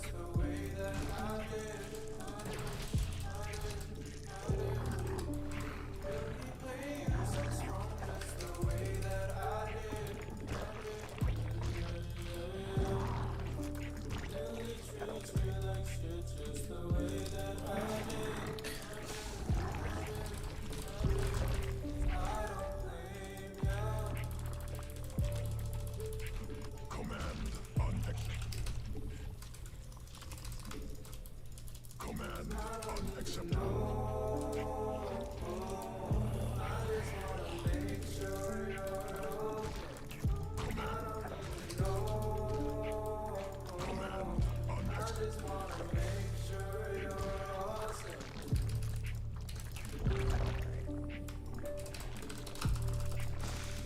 Sworn forces under attack.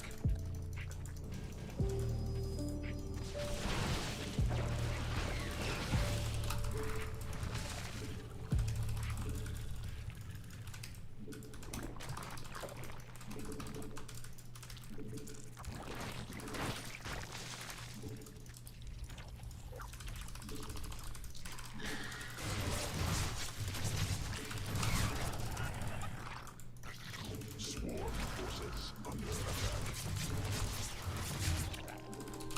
Sworn forces under attack.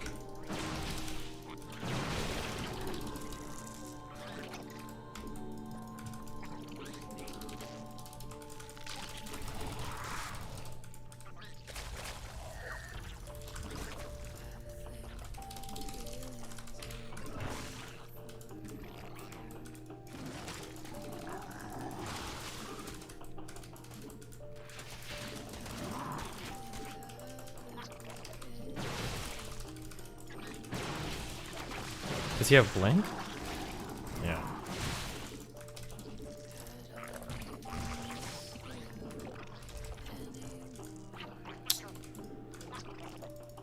Sworn forces under attack.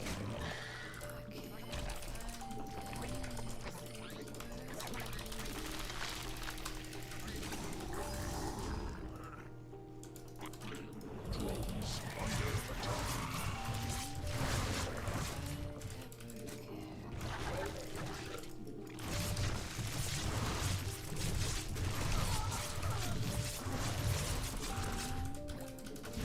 Sworn forces under attack.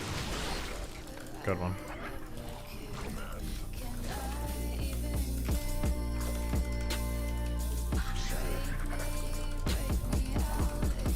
Sworn forces under attack.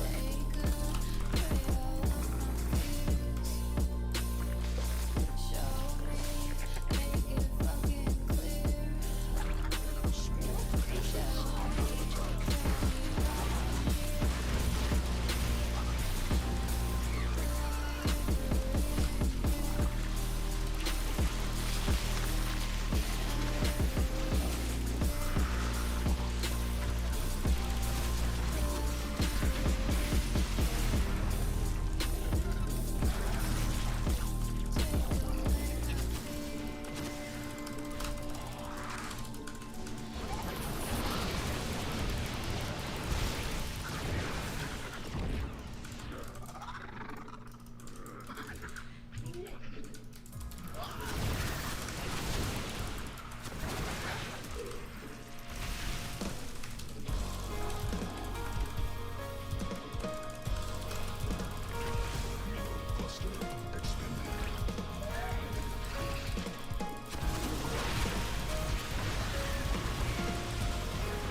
Dude, Ravagers are so fucking big, they don't like fit.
It's so stupid how much fucking supply I have to dedicate to just fucking running around killing zealots.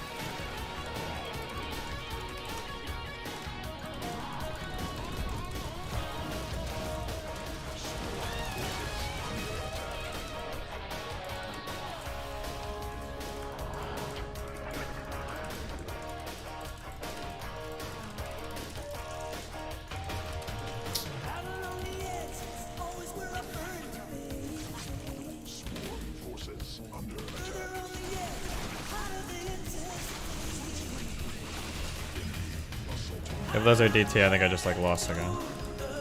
Oh no, I might have lost anyway though. So that Spire is probably super dead.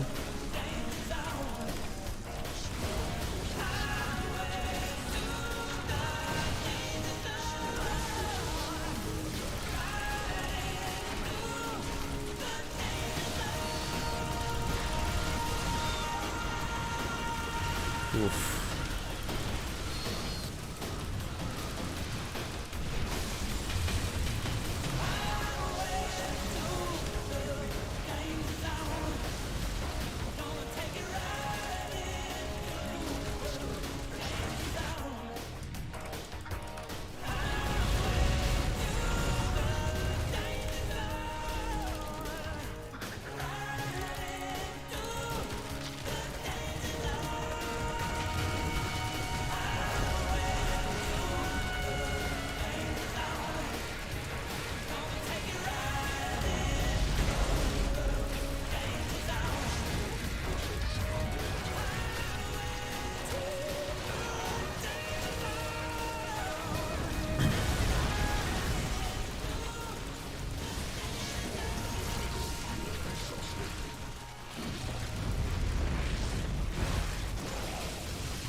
Fuck this guy.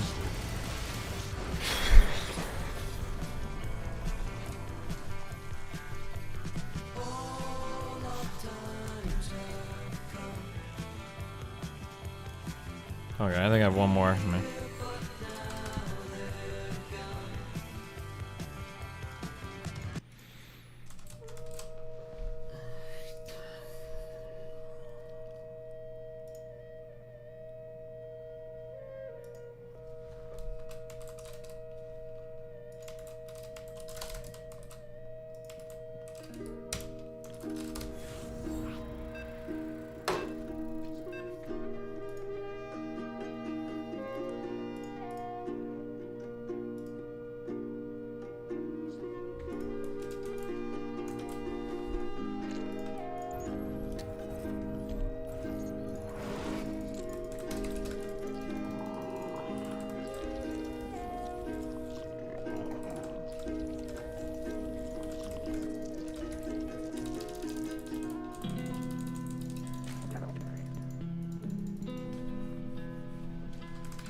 You just playing StarCraft to normies? Yeah, you build a base, you can collect minerals, you can build more units so you can kill people before they build a base and get more minerals and build shit and kill you.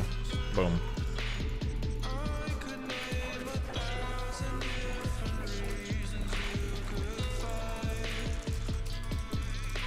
Do you think Edgar's happily working a death trap somewhere? I have no idea.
Why the fuck did Overlord number 2 go over here?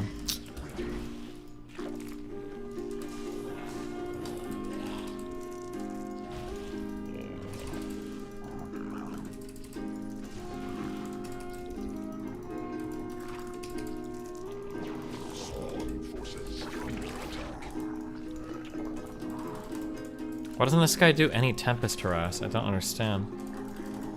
He's like 4,700? So it's like close to GM. I don't know why he doesn't do any of it.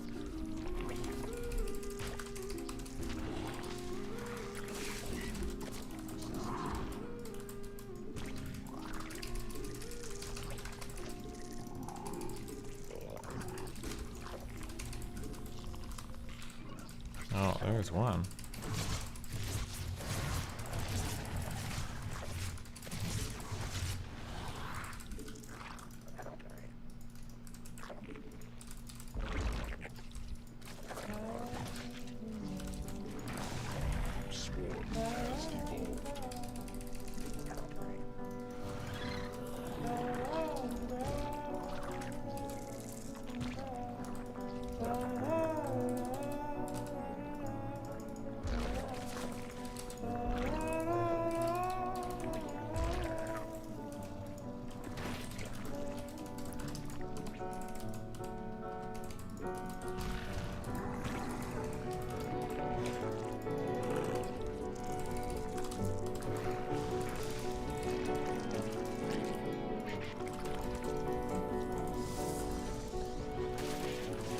Is that a total wall off?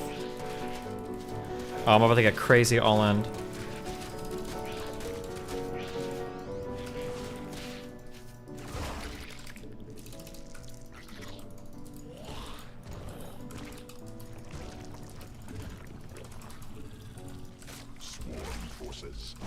I'm already done.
This guy's actually been GM and he just can't even play. The beauty of Protoss.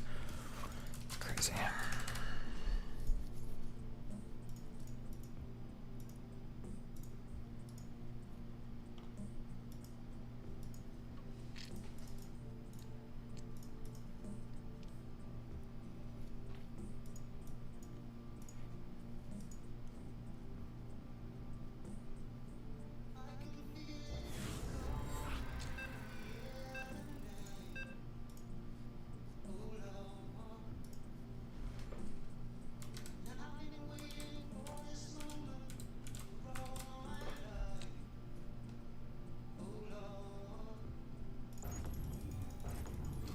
Oh, is that my own profile? Oh, never mind.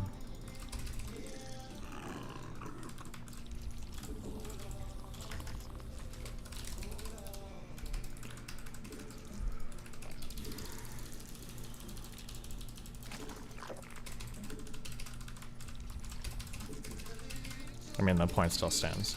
I don't know how you don't adept harass in a game. He probably only does cheesy 3 bases or cheesy 2 bases, my guess.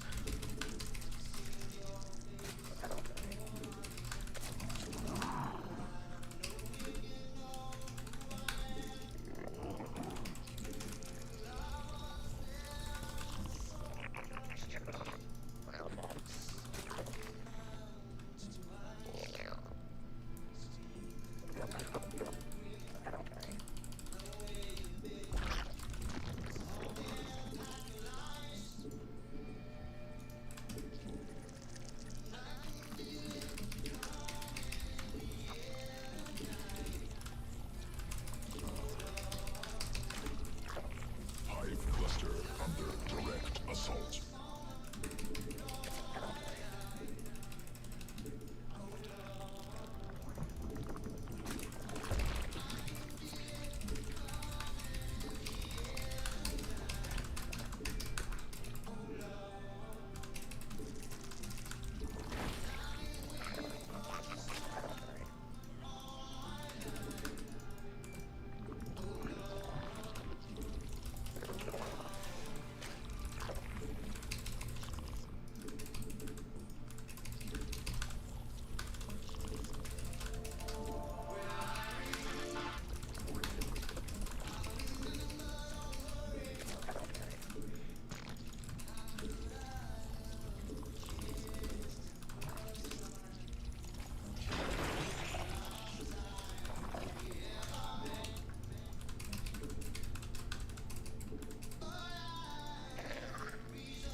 What the fuck am I doing? Where are these guys going?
What? Fuck me. What was it?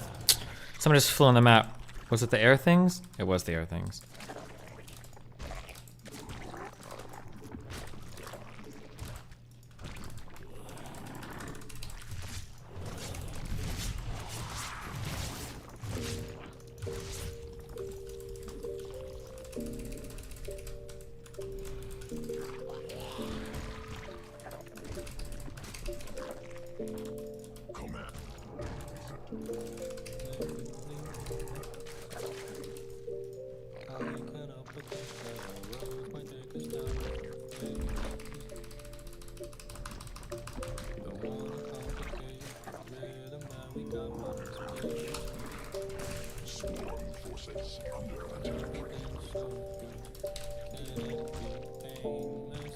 No.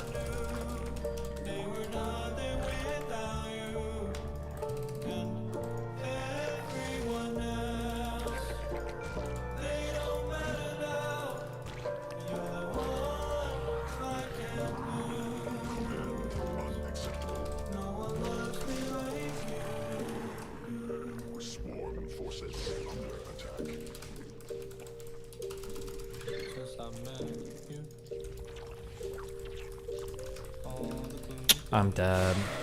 Oh, this guy's dog shit, so I know he's just gonna all in, so I should just be preparing for all ins. That's what I should be doing.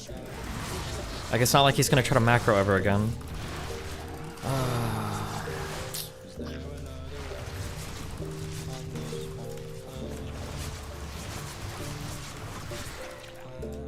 cluster under direct assault.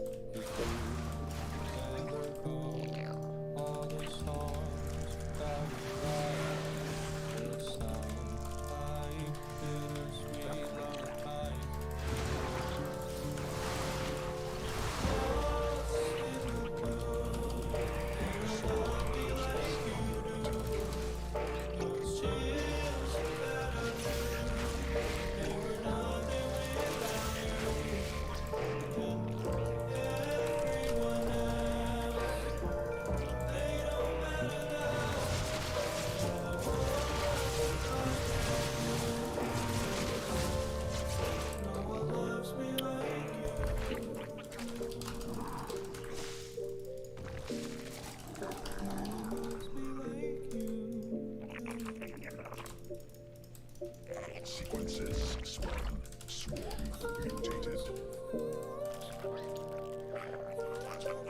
Mutation complete.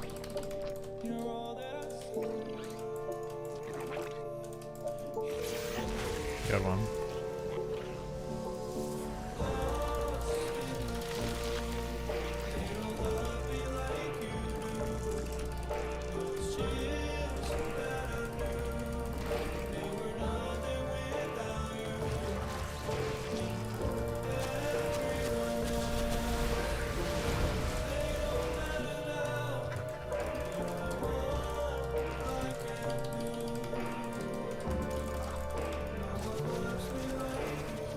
Field depleted.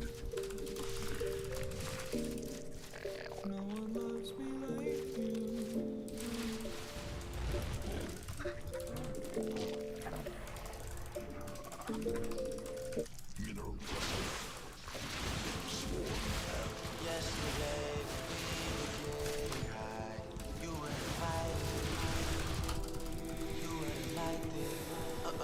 I know you all too well. You said that we could kiss the past goodbye, but you weren't excited. There's no way to fight it. You could stay, but shout it, here I go.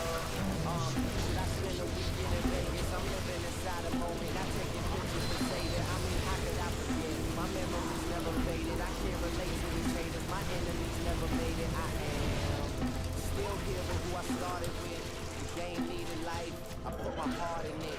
I blew myself up. I'm on some more. What the fuck? I just blew my own fucking. For my city like a cargo ship. I'm 23 with a money tree. Growing more too. I just planted 100 seeds. It's ironic cause my mother was a florist and that's how she met my pops, and now my garden is enormous. It's happening in Penny Lane. Just like you said, I avoided the coke game and went with Sprite instead. That's word to the millions that they putting up. I'm trying to do better than good enough. What am I afraid of? This is supposed to be what dreams are made of. For people I don't have the time to hang with. Always look at me and say the same shit. Say, oh, promise me you will never change. I'm dead. I was. It's the warp prison for us. I don't care. I fucked this game up too much anyway.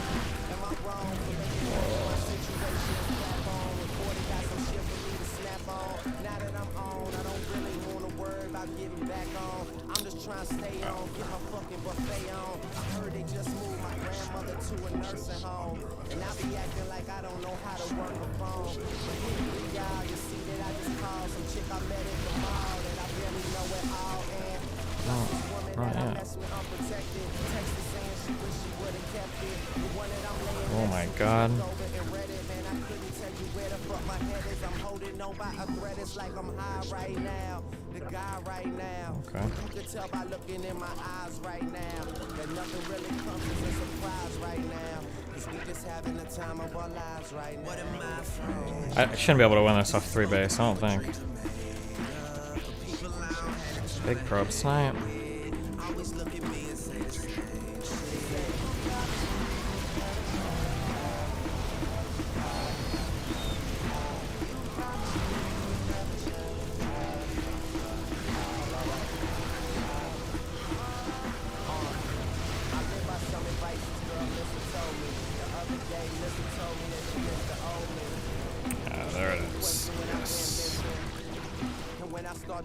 friends different. Maybe it was the fast-paced switch up, or the 2 guns in my face during the stick up.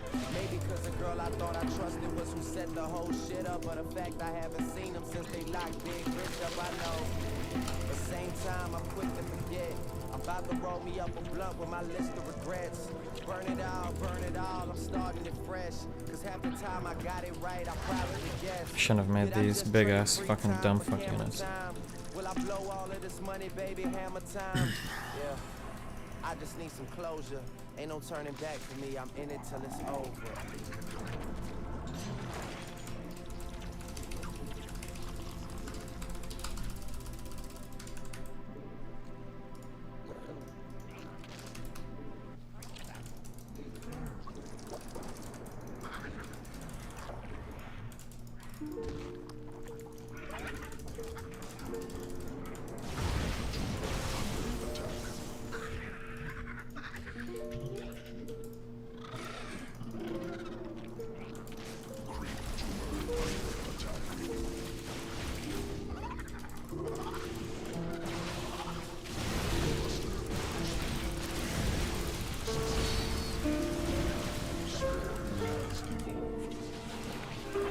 It's like I can't even touch it, dude.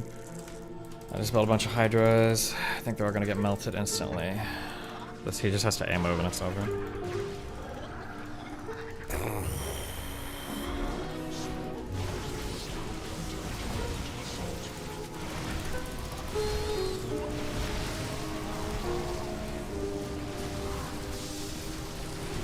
I'm like 99% sure I can just A click here and it would have been over. I don't know why he's fucking retarded. It's because he's fucking bad.